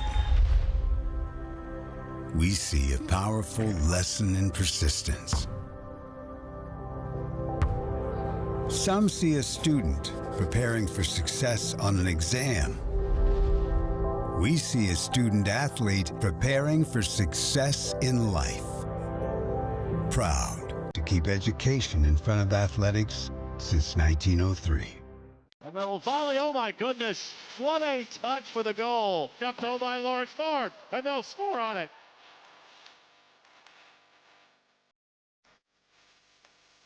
Oh my goodness, give it to him. Oh, through the lane, and he knocks him. Oh my goodness.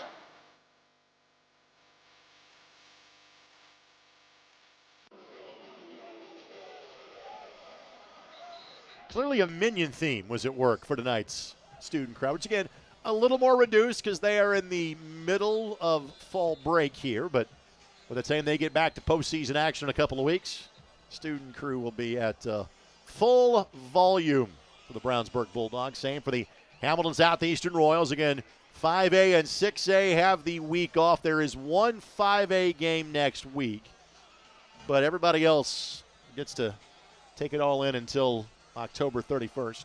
Our game next week, Chittard at Mooresville.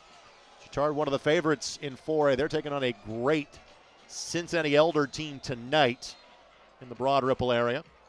Mooresville led by legendary coach Mike Gillett. Lance Shive joins me for that one next Friday night at 7 o'clock. This kick will reach the end zone for a touchback, and I think for Hamilton Southeastern as it relates to this game, got to be points on this drive. No question about it. And they talked about that, guys. You know, you've got to execute. You've done some good things. Doesn't matter. You got nothing to show for it. So you find out what you're made out of as a ball club. You're down 3 scores. You got the ball. Can you get refocused and come out and execute? And HSC had beaten Noblesville and Franklin Central at home in their last 2 games. They knew this was going to be the toughest test of the year. Their 3 losses by 12, 4, and 6, respectively. Johnson finds his man, finds that little hole in the zone and picks up 5 yards. That's Toner with his 3rd catch of the night. Yeah, it's kind of HSC's bread and butter play. They send 4 out, just all basically do curl routes. It's kind of a one-step drop and boom, right there. And you're trying to make it simple for the freshman. Yeah. Give him a completion to kind of get that confidence going. It's a good 5-yard play. Execution's there, blocking's there. It's a 5-yard play. Similar pitch and catch here, and making the grab and turning upfield. That's Busher, and that will be a Southeastern first down after a pickup of 7 yards. Get into a groove, get into a rhythm. So far, so good. Got to move the chains. That is his 2nd catch of the night, is it, for Clark? And came in with 3 catches for 72 yards on the season. Did the backup receiver. An absolutely perfect weather night here in the Berg. Cannot believe this is week 9 again. No Coat Friday. We've had 9 of those, by the way. I know. And this is the same thing that HSC was kind of doing to start the game. Just defense gave you 6-7 yards, take it. Just move the ball down the field. Well, on Brownsburg's side, what you can't do, and certainly Coach Hart knows how to prevent this, is take your foot off the gas pedal defensively. 2nd down and 5. Ball spotted at the 38-yard line for 2nd down and 4. First handoff of the drive did not go well. There was a full-on committee meeting waiting for Carter Reed. Loss of 3 or 4 on the play. Yeah, just nothing on the run there at all. The front guys, Brownsburg, just left no openings at all. That's kind of been a little bit hurtful in this game. And I thought early they being HSC, ran the ball relatively effective, but that was in the first quarter, Greg. Since that time, the run has just not been there offensively. Yeah, but my totals read 10 carries, 13 yards. Tough sledding against this Bulldog front 6. Again, they have been aggressive. They are showing blitz. They back out of it on the throw. And again, there is a flag coming in.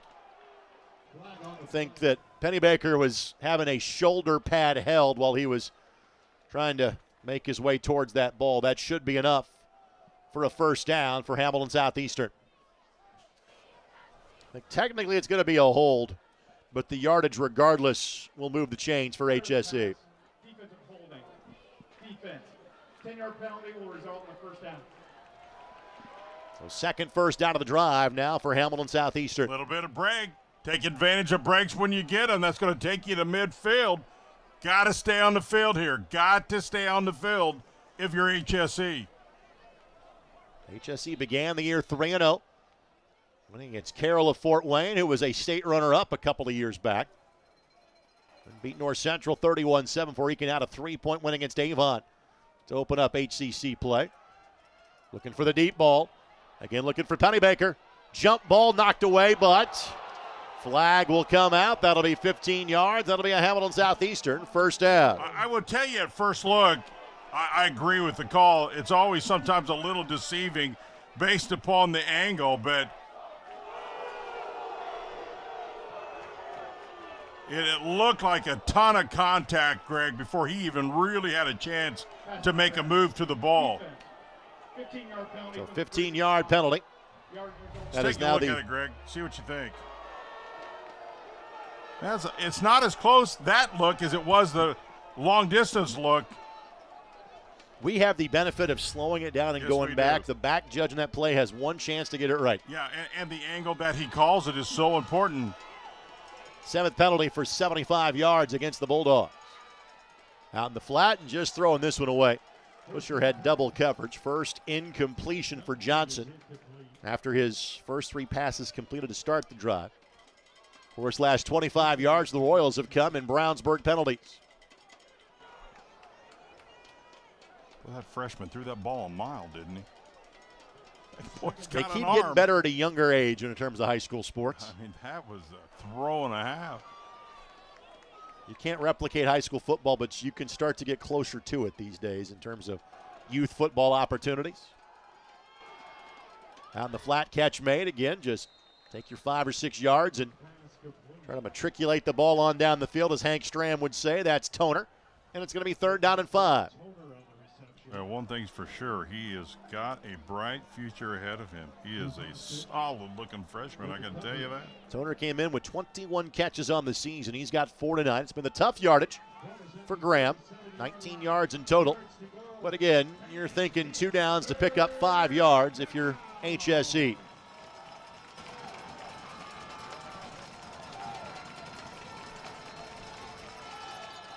That play is blown dead.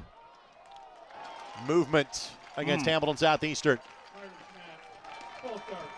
4th penalty totaling 30 yards against the Royals, but now 3rd and 5 becomes 3rd and 10. Michael Kelly now in his 6th year as the head coach at HSE. Spent 3 years as the head coach at Seymour before making his way to Hamilton County. Seymour, by the way, is up in this neck of the woods tonight. They are playing Crispus Attucks. And that game, as Crispus Attucks field is being completely rebuilt. They're playing their home games at Broadwell Middle School this year. 3rd down and 10. Might be some conversation as to where the ball is spotted. I think they got it right. It was a 5-yard penalty. I like this crew a lot. They communicate. Good officiating is always communicating.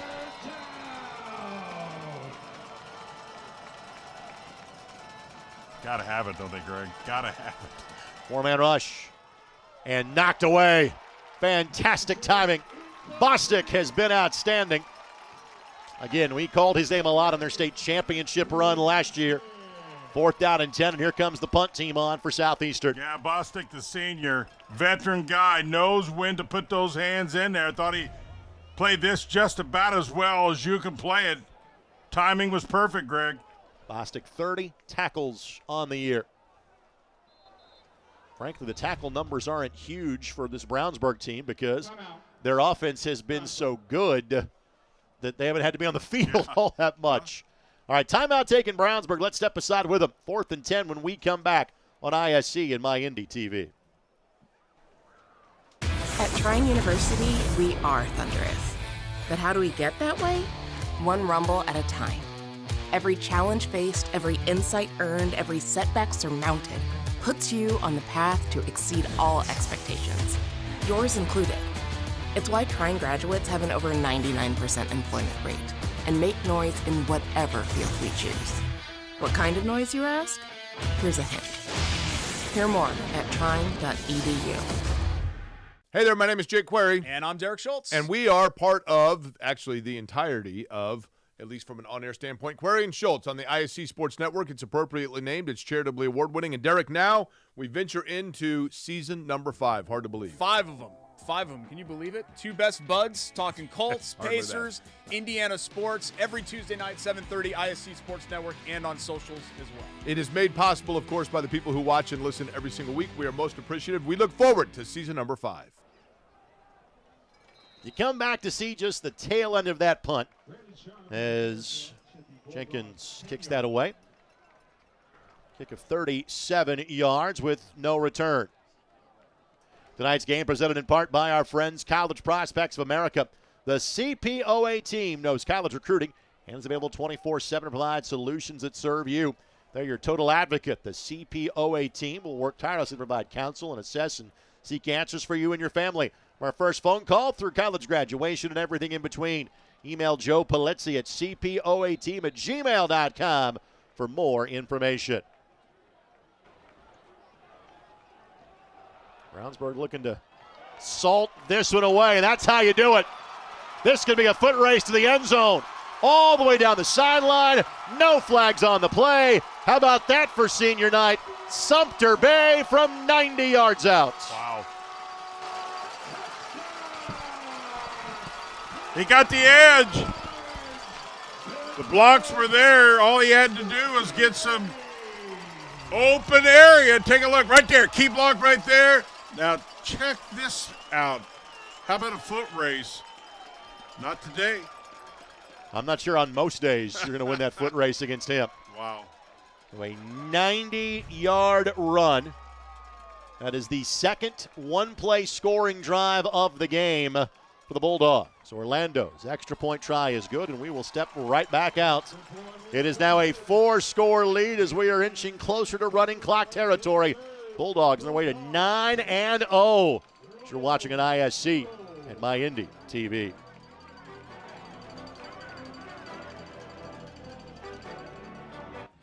Thinking about what to do after high school? Consider a career with Boilermakers Local 374. As a Boilermaker apprentice, you'll earn while you learn. We offer excellent wages and benefits, and as part of our no-cost hands-on apprenticeship program, you'll learn from the best in state-of-the-art training centers and on the job. Become a union Boilermaker and get on your way to a great career. Find out more, visit www.local374.org or call 219-845-1000. Shot at the buzzer. She got it! Oh my goodness, what a shot! Hello! Did it again. Hello! Made the highlight reel again. That goes to Mentor and all kinds of room to run. Down the middle of the field, and he will not be touched. Jackson, hello! There we go. Stokes throws it, caught, ball ricochets. Wow. A huge hit. Wow. This has been an amazing display of goal scoring.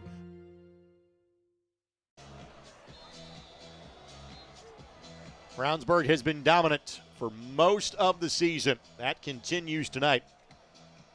Now lead at 28-0. And this kick will reach the end zone. Or we'll be at the sideline first. Sideline first, not the end zone.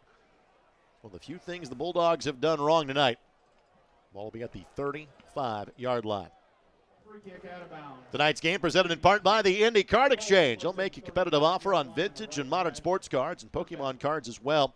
And the Indy Card Exchange now offers in-person grading service. Their 96th Street location just west of I-69. Plus, you can sign your kids up for the free Indy Card Exchange Kids Club if they are 13 or younger. Find out more when you log on to IndyCardExchange.com. Well, now if you're Hamilton Southeastern, are you in the running clock? No. But you're just kind of starting to say, all right, let's build now for the postseason. Because, again, I do think a sectional title is possible for this team. No question about it. No question about it. That is well within sight. And You just look at all the things we've talked about, Bulldogs, and how about big play on top of big play tonight? Pennybaker, pass incomplete. Johnson now 11 for 22. 78 yards and his third interception of the season on a tipped pass that ended up falling into the hands of a Brownsburg linebacker that led to the second Bulldog touchdown. And you got to know, as Brownsburg, everybody's going to give you their best shot. I mean, defending state champs, you got a lot of returners. So you know, for the most part this whole season, you're going to have everybody's best effort, and you cannot have any letdowns, and that's great coaching. Nothing. John Hart's done that for a few years. Yes, he has, and he's got a great staff, too. On the handoff, and a yard, and that's it. I think that is Alexander that was the ball carrier there. Well, that's a part of the game that HSC is going to have to fix before next year. Still tons of time. Clearly they're playing against one of the better defenses in the state, no question about it. But all this whole year, Greg, clearly injuries have been a big part of their not being able to run the football. But to add, I think, to what's going to be a really good passing game, you're going to add years now, or half a year's experience to this quarterback. They've got to find some more running game, get a little more balanced. A little late getting this play in. Play clock is at 3. Let's see if a timeout might be in the offing here. And that is blown dead. That may be a benefit of a flag. Nope, they'll give a timeout to Hamilton Southeastern. Let's step aside ourselves. 8:27 to play, third quarter. 28-0 Bulldogs and ISC and My Indy TV.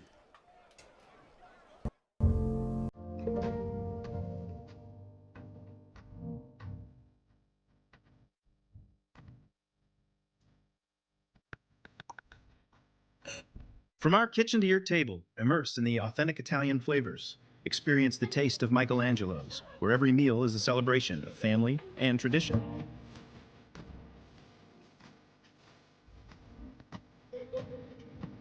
Michelangelo's. Gather, celebrate, and enjoy the convenience of our drive-through and takeout options, located on Westfield Road in Noblesville. Your life is on the go. Now your viewing habits can be on the go.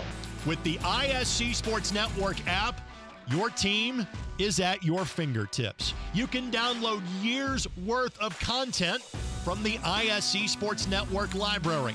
High school, college, special events, weekly and monthly shows, wherever you find your favorite app. And you can always find out more information at iscsportsnetwork.com. So 3rd down and 9. Blitz coming. Again, just throw the deep ball and hope for the best, and solid coverage by the Bulldogs.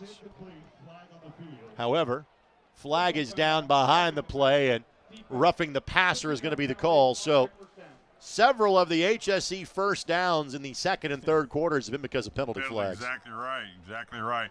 And in football, regardless of what level, you never want to become predictable, but sometimes you got no choice. And so we've talked about this on multiple broadcasts. As the next defensive player, there was nothing better than when a team had to pass and you do nothing but just go after one guy.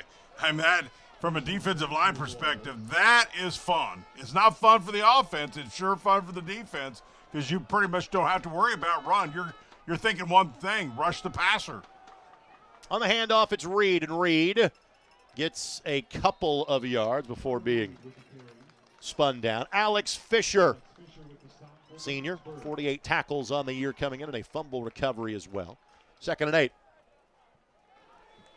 This Brownsburg team does have one shutout to their credit. It was against Cathedral in week number 2. It is one of 5 times where they have given up 10 points or less. Again, 47 allowed against Avon. Only one other time they've given up more than 20 in a game. That was to Spalding of Maryland to start the season. By the way, new quarterback is in. This is Jacobson for this play. Jacobs on the carry, and the senior backup gets no yards. It's 3rd down and 8. You know, speaking of Avon, they're leading Noblesville right now 17-3. Avon had a pretty good season, though. You know, talking about how well they maybe played Brownsburg as good or better than anybody. Avon is making some noise. There are certain games where you just go, I don't care what the record is. That's going to be a good game. Avon Brownsburg is absolutely in that category. We were just talking about it. I mean, the last game I can remember being here was Avon Brownsburg, and it was just back and forth, back and forth. It's a 3rd down and 8. Johnson back in for this possession, or for this play, I should say. Play clock at 1. Got the snap off in time. Bulldogs bring just 3, and Toner couldn't go up and get it. Got popped on that play by the defensive back as the ball went by. That was Chancellor Adams in coverage, and one more time, here comes the punt team on for HSE. This reminds me of why I had no desire to be a wide receiver coming across the middle. I cannot give those guys enough respect because they know it's coming.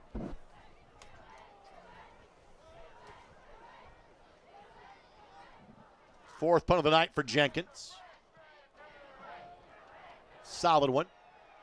Frankly, field position has not been a concern of Brownsburg. Where they've had the ball, they have been successful. That is a kick of 35 yards. I want to thank our friends at Trine University. At Trine University, you'll become thunderous with every goal achieved, concept realized, and project aced. Personally supported by world-class faculty. Find out why Trine graduates have an over 99% employment rate and make noise in any field they choose. When you log on to trine.edu. But, Greg, to your point, Brownsburg's that type of offense that field position doesn't bother them. They're so efficient, so good, that they can be deep, and it just doesn't bother them at all. It doesn't rarely turn the ball back to good field position for the opposite team. It's a 4-minute drill time here for the Bulldogs. Fry throwing the deep ball, trying to find Sharp, and just throws that a little bit too far. Yep. And frankly, Fry has not been asked to have to do that much of the heavy lifting. It was there. He had a step on him. Little fake inside on the fly route. The ball, if it's there, he's got a shot at getting it. Outstanding coverage by Blake Babb that time by HSC. 2nd and 10. On the handoff. And again, Job with room to run. Job trying to equal what Sumter Bay did. This time the defense has an angle on him. Will shove him out of bounds past the 30-yard line. That will be a gain on the play of 62 yards. Well, that's not his longest. The longest was 67, but it's almost his longest. Boy, he's a tough dude to bring down. Yeah, Job had the longest carry of the season for Brownsburg until about 5 minutes ago. Now he's at the 2nd longest carry of the year. Job now 9 carries, 83 yards, and 2 touchdowns. And again, Brownsburg potentially putting this in running clock territory. Throwing the ball down the right sideline and just past the outstretched hands of Robinson. Robinson 2 catches for 15 yards tonight. I thought Robinson had a shot at that one. I'm not sure that he was blocked a little bit by the defender and wasn't really able to look it in his hands, but he had a shot at it. Brownsburg goes to Pike in 2 weeks. The Red Devils under Mike Brevard are 3-5. They won 46-28 against North Central last week. Handoff goes to Job through the middle. And again, you just see kind of the gradual wearing down process of this game.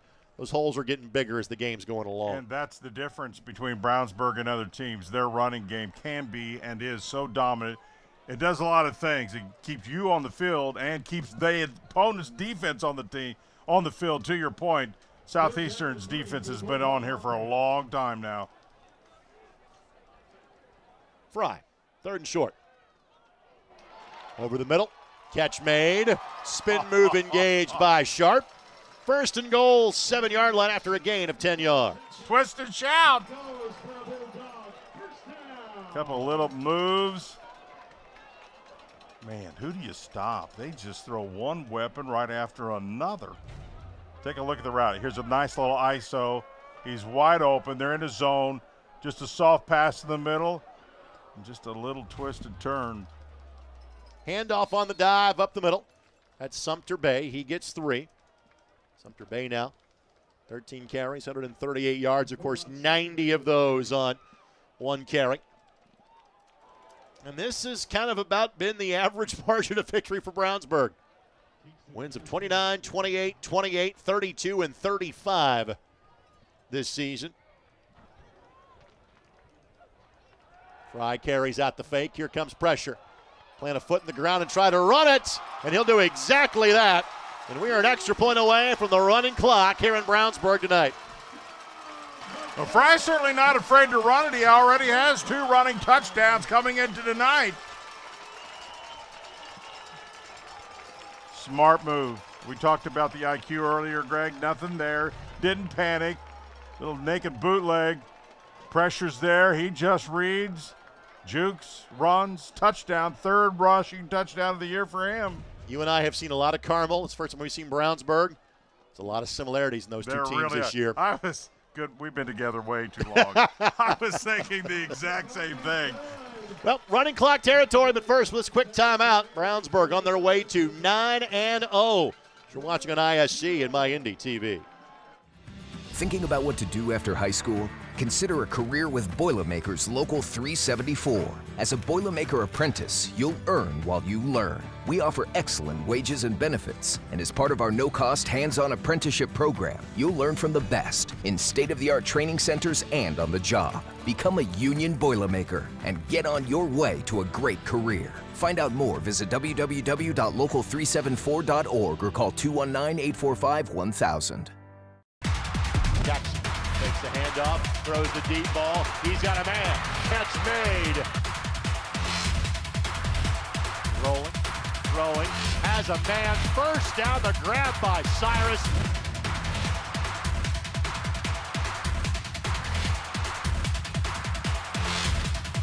Billingsley keeps. Billingsley spins away from the tackle. Still going. Touchdown, Snyder. Back at Brownsburg, 35-0 is the score here. So about to hit to running clock territory.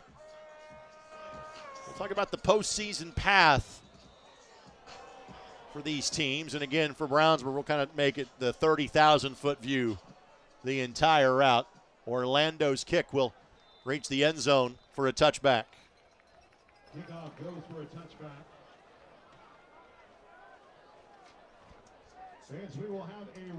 Tonight's game presented by Spencer Engineering.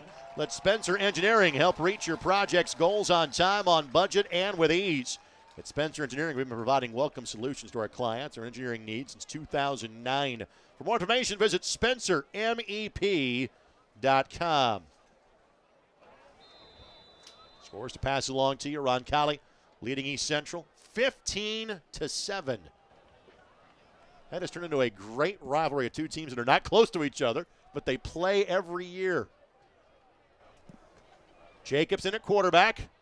You have the senior some run, literally, as he will take off. And, you know, when you've been waiting to play all year, you're not sliding. 23 yards and a Hamilton Southeastern first down.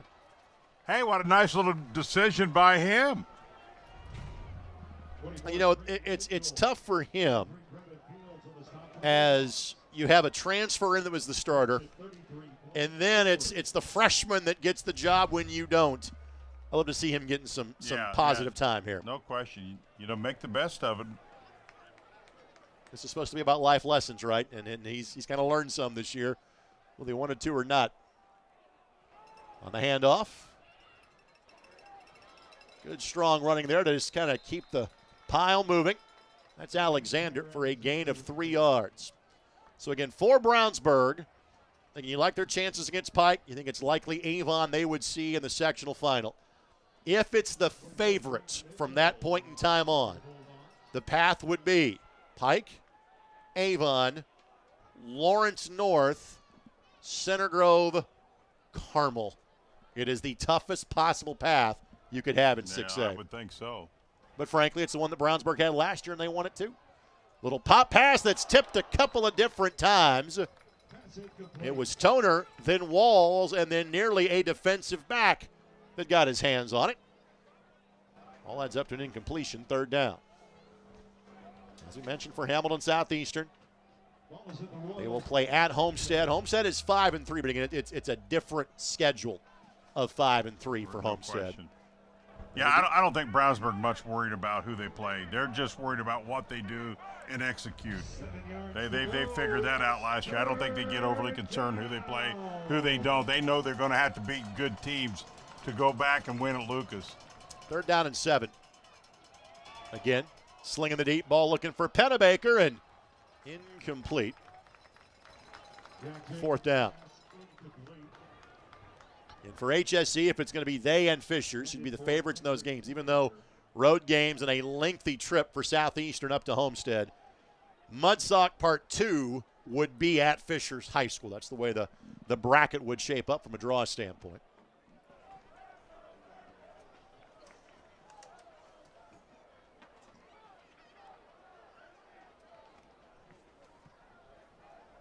And this kick, again, Brownsburg simply will scatter it out of the way. Not the longest kick of the night, down at the 33-yard line, just a kick of 20 yards. Thanks to our friends at Liuna.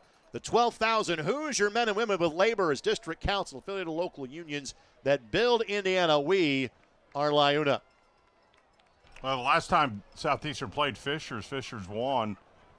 That was a tough night. That's the night that HSC lost their quarterback. They had some turnovers. It was one of those nights that just kind of crumbled on them. So I think it'll be a close game in a rematch. I really do. I think Southeastern now, the freshman's got his legs under him.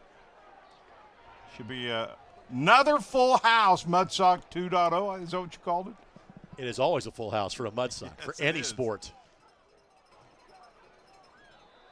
Off left tackle, gain for a yard. You're starting to see some of the backups now get a little time here for the Bulldogs on offense. Ball carrier that time. Wina Runana. He is a Little U senior tailback and new quarterback in the game as well for Brownsburg. Colton Toomey into the contest now. And we have hit the running clock territory. And that'll be another gain of a yard. Boy, the thing that's been so impressive among so many things for me, Greg, for Brownsburg tonight is the speed. The speed. When they get in that second layer, it's over. They're gone. Well, this game is 12 minutes away from being over, but the outcome has been decided. Into the running clock to the 4th quarter we go. Brownsburg 35 and HSC nothing. We're back in 60 seconds to Brownsburg. We're watching on ISC and MyIndy TV. Gridiron Foundation is all about development. When they first started learning about football, all the way to high school, giving them opportunities with their hard work and the ecosystem we've built. We take them out of their neighborhoods and put them in front of Division I coaches and give them a purpose and a chance to be successful after high school. The type of growth that I've seen in our athletes and the Gridiron Foundation has been more off the field than on the field. That was the original purpose, to make well-rounded young men in life and community. 1, 2, 3, Your life is on the go. Now your viewing habits can be on the go. With the ISC Sports Network app, your team is at your fingertips. You can download years' worth of content from the ISC Sports Network library. High school, college, special events, weekly and monthly shows, wherever you find your favorite app. And you can always find out more information at iscsportsnetwork.com. So 3rd down and 8 coming up here for the Bulldogs. Brownsburg will go to the postseason unbeaten. Number 1 team in Class 6A. Toomey slings it.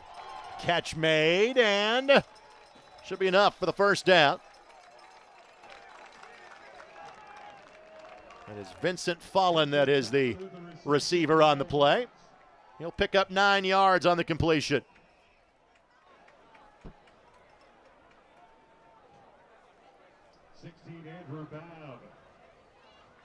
It's the 2s that are out there now for the Bulldogs. Still the 1s on defense for HSC.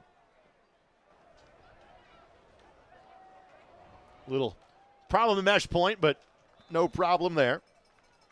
Runana, the ball carrier, and picks up 3 yards. Well, undefeated sounds impressive regardless who it is, but you look at this, Spalding out of Maryland, it was preseason number 2. There was 6-2. Cathedral number 4 and 5A. Right. Avon 13th. Fishers number 9. Westfield number 5. Southeastern number 11. So 8-0, a little bit different for Brownsburg. Yeah, there's no easy schedule at this point for the Bulldogs. Richard Hall, the ball carrier. Now Weston Wood is in at quarterback. Again, because there's certain kids that this might be their last chance to play this year. Yep. So you're going to give them the opportunity as best you can. Sumter Bay, 138 yards and a touchdown. Job, 91 yards and 2 scores. Wood slings it, tipped, and got a finger on it. Say Juan's going to say he should have had 2 of those tonight. And the punt team will come on for the Bulldogs at 4th and 11.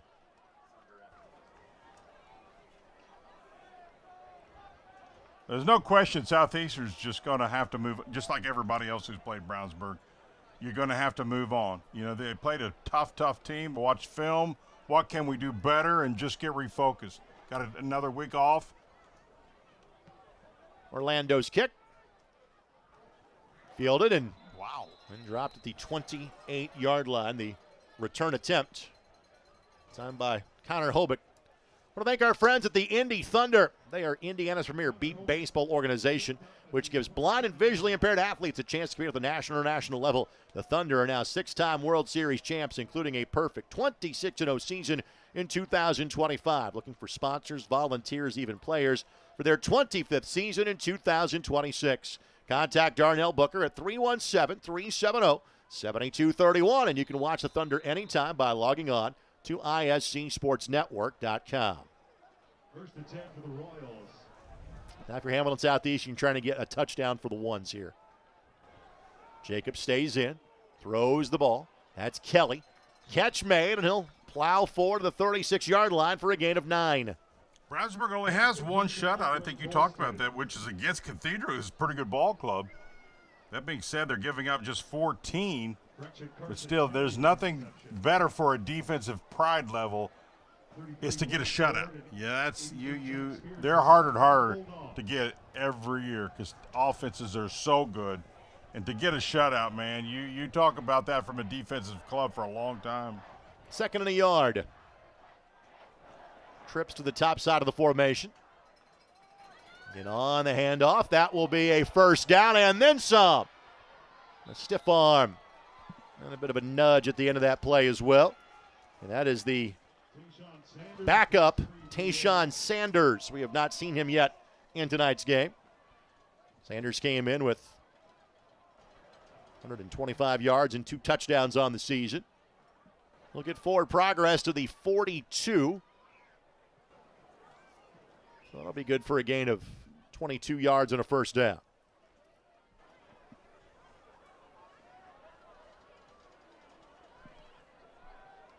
Southeastern has not been shut out in a game this year. The fewest points they scored was in the season opener when they beat Carroll 14-7. Jacobs fires. In the flat, catch made. That's Kelly. And Kelly dropped after a gain of 5 yards. I looked at, as we're looking at Southeastern's wins and losses this week, Greg, clearly Noblesville's been struggling all year, but Franklin Central's been playing better. They're a 500 ball club. And Southeastern was able to get the win at home against them. So that they had a couple wins under their belt and coming into tonight's ball game. 2nd and 5. On the handoff. Good job to bounce that one outside, however. That'll come back. That's going to be a hold against Southeastern. So again, Tayshawn Sanders would have had a gain of 10 yards, but wipe away most of it. The clock will continue to roll with less than 7 minutes to play in this game. Holding. Offense. 10-yard penalty from the spot. 5th penalty for a total of 40 yards. And that'll be 2nd down and 14. Greg, you talked about Penn being one of the teams from the north. How about Crown Point, number 3? Now, their schedule's a little different. And they are in the same sectional. So they would not play in week 1. They would play likely in the championship game. That game would be at Penn. They're both 8-0. Diving grab is made for Hamilton Southeastern. That is Carson Ertl that makes the grab. Ertl gets yardage back to the 40-yard line. So call that a gain of 6. Third down and 8.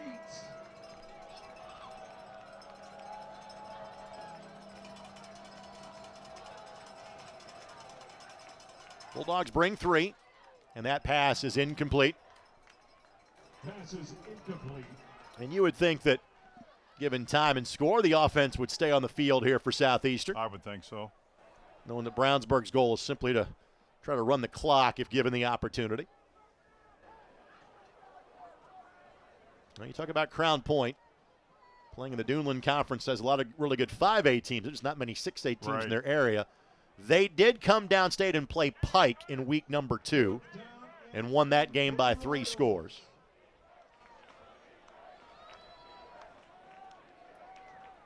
Oh, my. Just a bit offside. Just ever so slightly offsides. It's only offsides if you get caught, though.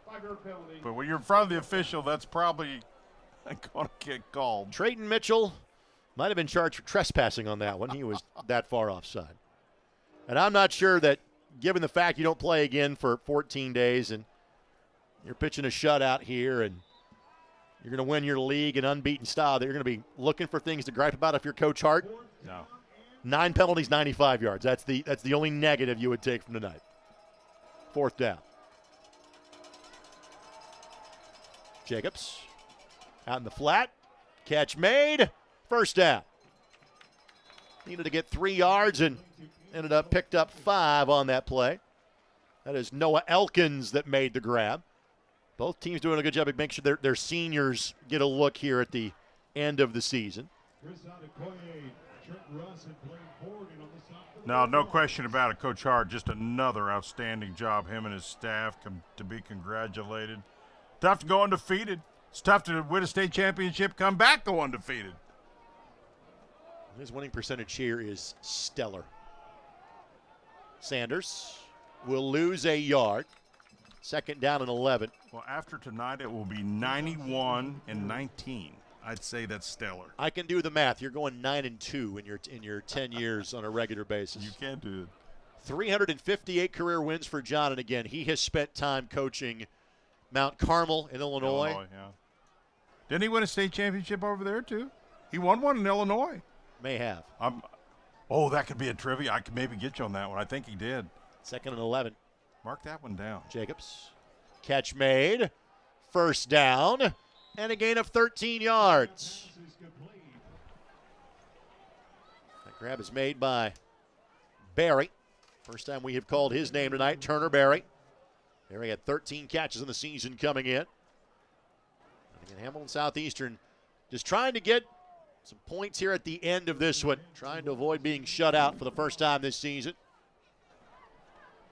Went to the running clock midway through the 3rd quarter, and the remainder of this game has flown by. Yes, it has. Jacobs scrambles, fires, and Elkins makes the grab after a gain of 6. Well, credit Jacobs. He is now 5 of 8 for 38 yards. Elkins gets his 2nd catch.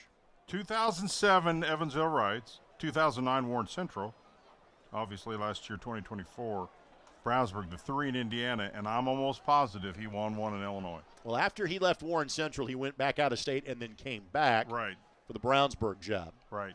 But oh, man, I may have to call you if I win that one. Of course, son Derek is the head coach at Jasper now. Son Nick doing an outstanding job, has won a state title at Gibson Southern. Yeah. Sanders on the ground. And he's got a boatload of assistant coaches who coach all over the place. He's left his mark, no question about it. We'll see how big of a hurry Southeastern will be here. Already down to 90 seconds left to go in this game. These running clocks do go very fast. They do.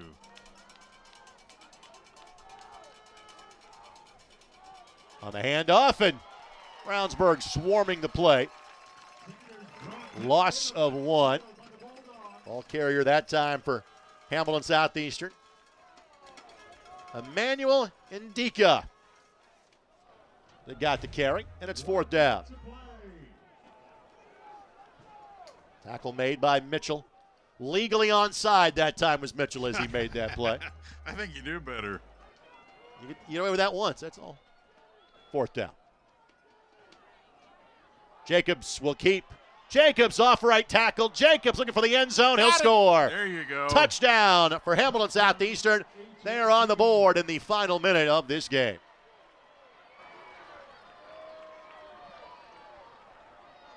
So no shutout for the Bulldogs. The senior gets the quarterback keeper.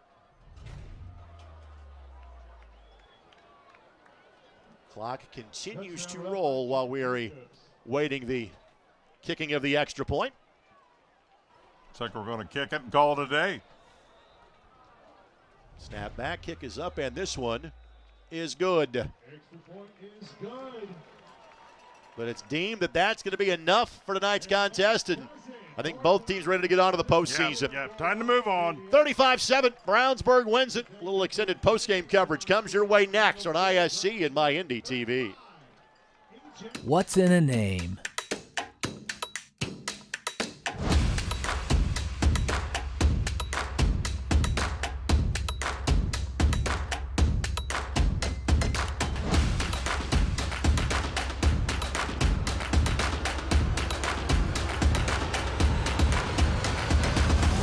What's in a name? Ed Martin Automotive Group, the only name you need to know.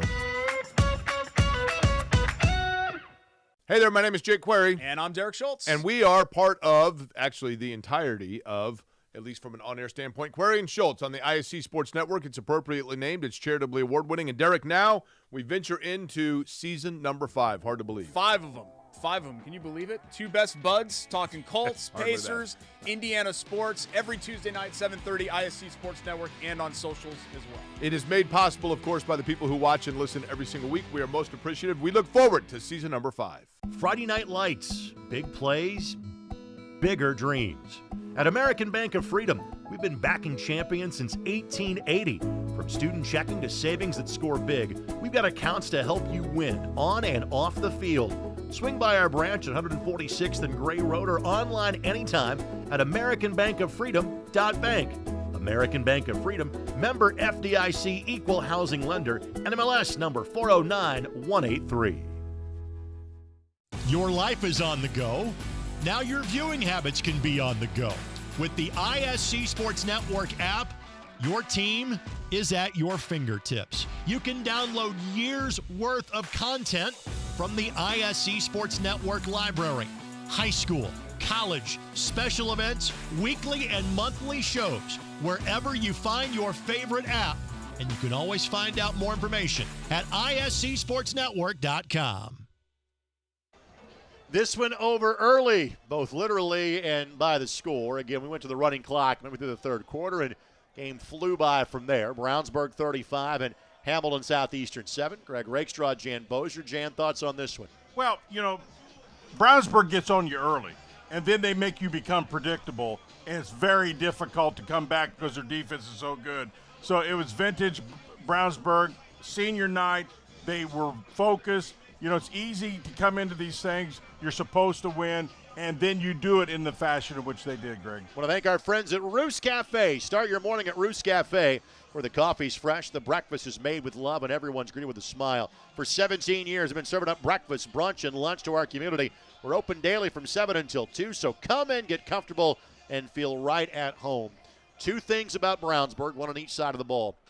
In terms of offensively, I'm not sure how you slow them down. Westfield did, and again, Westfield has a really good defense, that's kind of what has carried Josh Miracle's team this year. Other than that, Brownsburg has scored 29 or more on every team they have played so far because they can both run and pass. I'm not sure what you're sitting on. Now let's go to the other side again.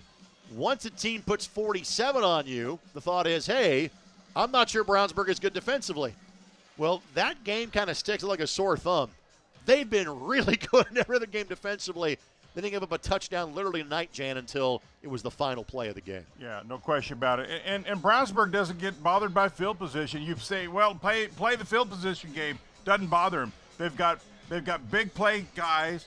They're 3 deep at running back. They got 2 all-state receivers. They got a quarterback who's D1, and they got a defense that's complementary to play a level that most cannot play. I don't know how you beat them. It should be an interesting tournament, though. Want to thank our friends at M&M Body Shop, family-owned since 1983 on Main Street in Brownsburg.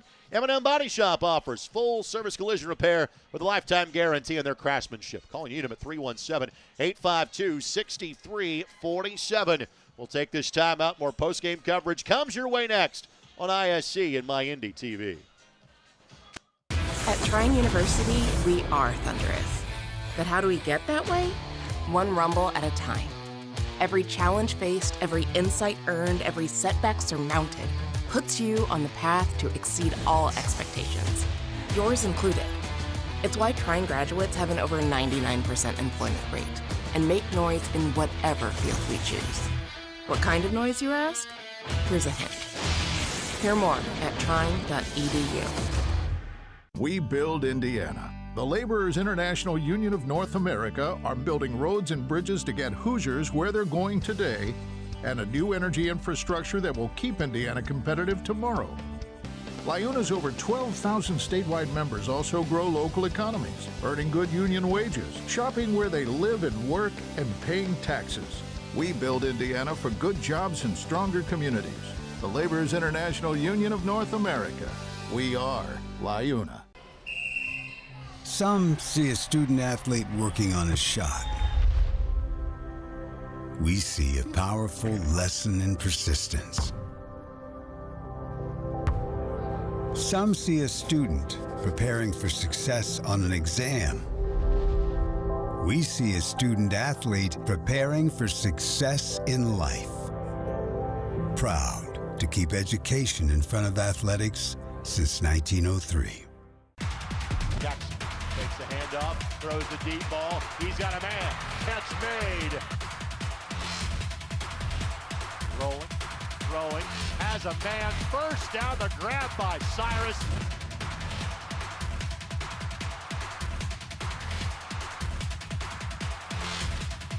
Billingsley keeps. Billingsley spins away from the tackle. Still going. Touchdown, Snyder. It is on to the postseason for each of these two teams, and both off next weekend. Brownsburg in fine fashion, beating Hamilton Southeastern 35-7. Again, folks, this is the way a lot of Brownsburg's games have looked all year. They really have only been threatened a couple of times this season. Tonight's game presented by the Ed Martin Automotive Group, the only name you need to know. By the Gridiron Foundation, growth, development, purpose. Find out more at gridiron.org. By the Indy Card Exchange, now offering in-person grading services. Find out more at indycardexchange.com. By M&M Body Shop, family-owned since 1983 on Main Street in Brownsburg. By Grindstone on the Monon, located at State Road 32 and Wheeler Road, just south of Grand Park and just west of Westfield. And by Trine University, be supported, become thunderous, trine.edu. Again, the path is clear for Brownsburg.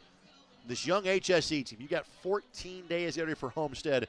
If you're Mike Kelly, what are you working on these next 2 weeks? I think you don't talk much about this game at all. It's time to move on. There's nothing to be played or gained by this game for HSE. I think he wants to be positive. Listen, guys, we got a chance, and a legit chance, as you've talked about, of winning a sectional. Their focus is going to be on that. And if you could win a sectional Southeastern, you forgot about this one really easy, right? It's been a great year. Yeah. And again, you aspire to get back to Brownsburg. You got to win 4 games to do that. You'll start in 2 weeks from now against Homestead. We'll take this quick timeout. We'll come back with our Good Hands play of the game, brought to us by Pat Kendall of Allstate, and our Blue Collar player of the game, brought to us by Boilermakers Local 374. And we will exit stage left a little early on this Friday night. Brownsburg wins it 35-7. We'll wrap it up next on ISC and MyIndy TV. At the University of Indianapolis, your education is just the beginning. Small class sizes means that everyone gets to know you, your goals, your dreams, and your vision for the future. UIndy empowers you with real-world, hands-on learning projects that transforms your potential into purpose. and it's just minutes from downtown Indianapolis, connecting you to our alumni network, internships, and careers. How's that for opportunity? So, are you in? Your future begins at the University of Indianapolis. We build Indiana. The Laborers International Union of North America are building roads and bridges to get Hoosiers where they're going today and a new energy infrastructure that will keep Indiana competitive tomorrow. LIUNA's over 12,000 statewide members also grow local economies, earning good union wages, shopping where they live and work, and paying taxes. We build Indiana for good jobs and stronger communities.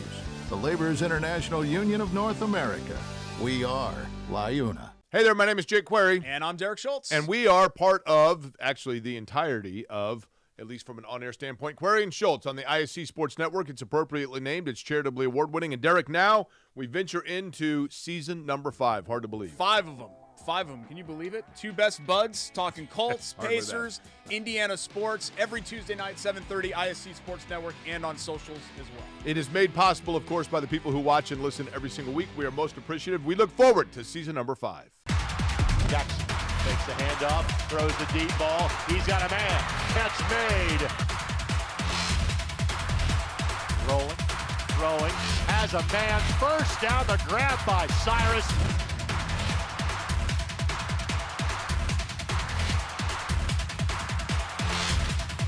Billingsley keeps. Billingsley spins away from the tackle. Still going. Touchdown, Snyder. Back for a final time at Brownsburg. Brownsburg finishes the regular season 9-0. They'll go to the postseason as the unquestioned number 1 team in the state as they dispatch Hamilton Southeastern 35-7. Time for our 2 post-game pieces of hardware to hand out. We start with our Good Hands play of the game, brought to us by Pat Kendall of Allstate Insurance. You're always in good hands with the Pat Kendall Agency on the south side of Indianapolis. Call today, 317-881-0412. Covon Sumter Bay, 90 yards into the house. He finished with 138 yards rushing in this touchdown. Big plays. Good teams always have that potential of big plays by big playmakers. He's one of many on this team. And again, they really had 2 returning tailbacks, Sumter Bay and Lewis. Job has kind of become their number 1 guy. They are so deep at that running back position.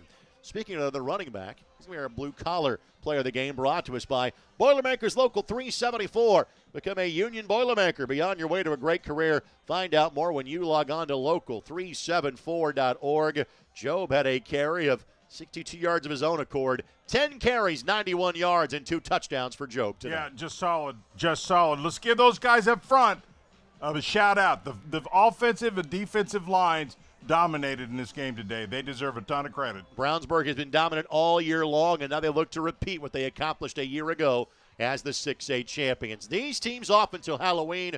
There's no fall break for us. We get back at it next Friday night. We'll go to the 4A realm. We'll have Chittard and Mooresville. We hope you join us then. Myself and Lanchap will have that one. Jan will see Cecina and Monrovia. That game played at Roncalli. For Jan and our entire ISC Sports Network crew, this is Greg Rakestraw. Good night from Brownsburg. All Bulldogs this evening on ISC and MyIndy TV. What's in a name?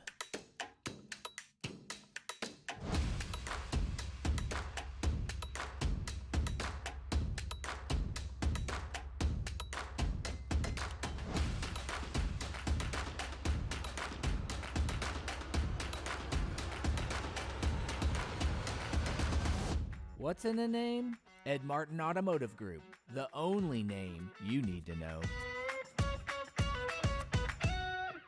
We build Indiana. The Laborers International Union of North America are building roads and bridges to get Hoosiers where they're going today and a new energy infrastructure that will keep Indiana competitive tomorrow. LIUNA's over 12,000 statewide members also grow local economies, earning good union wages, shopping where they live and work, and paying taxes.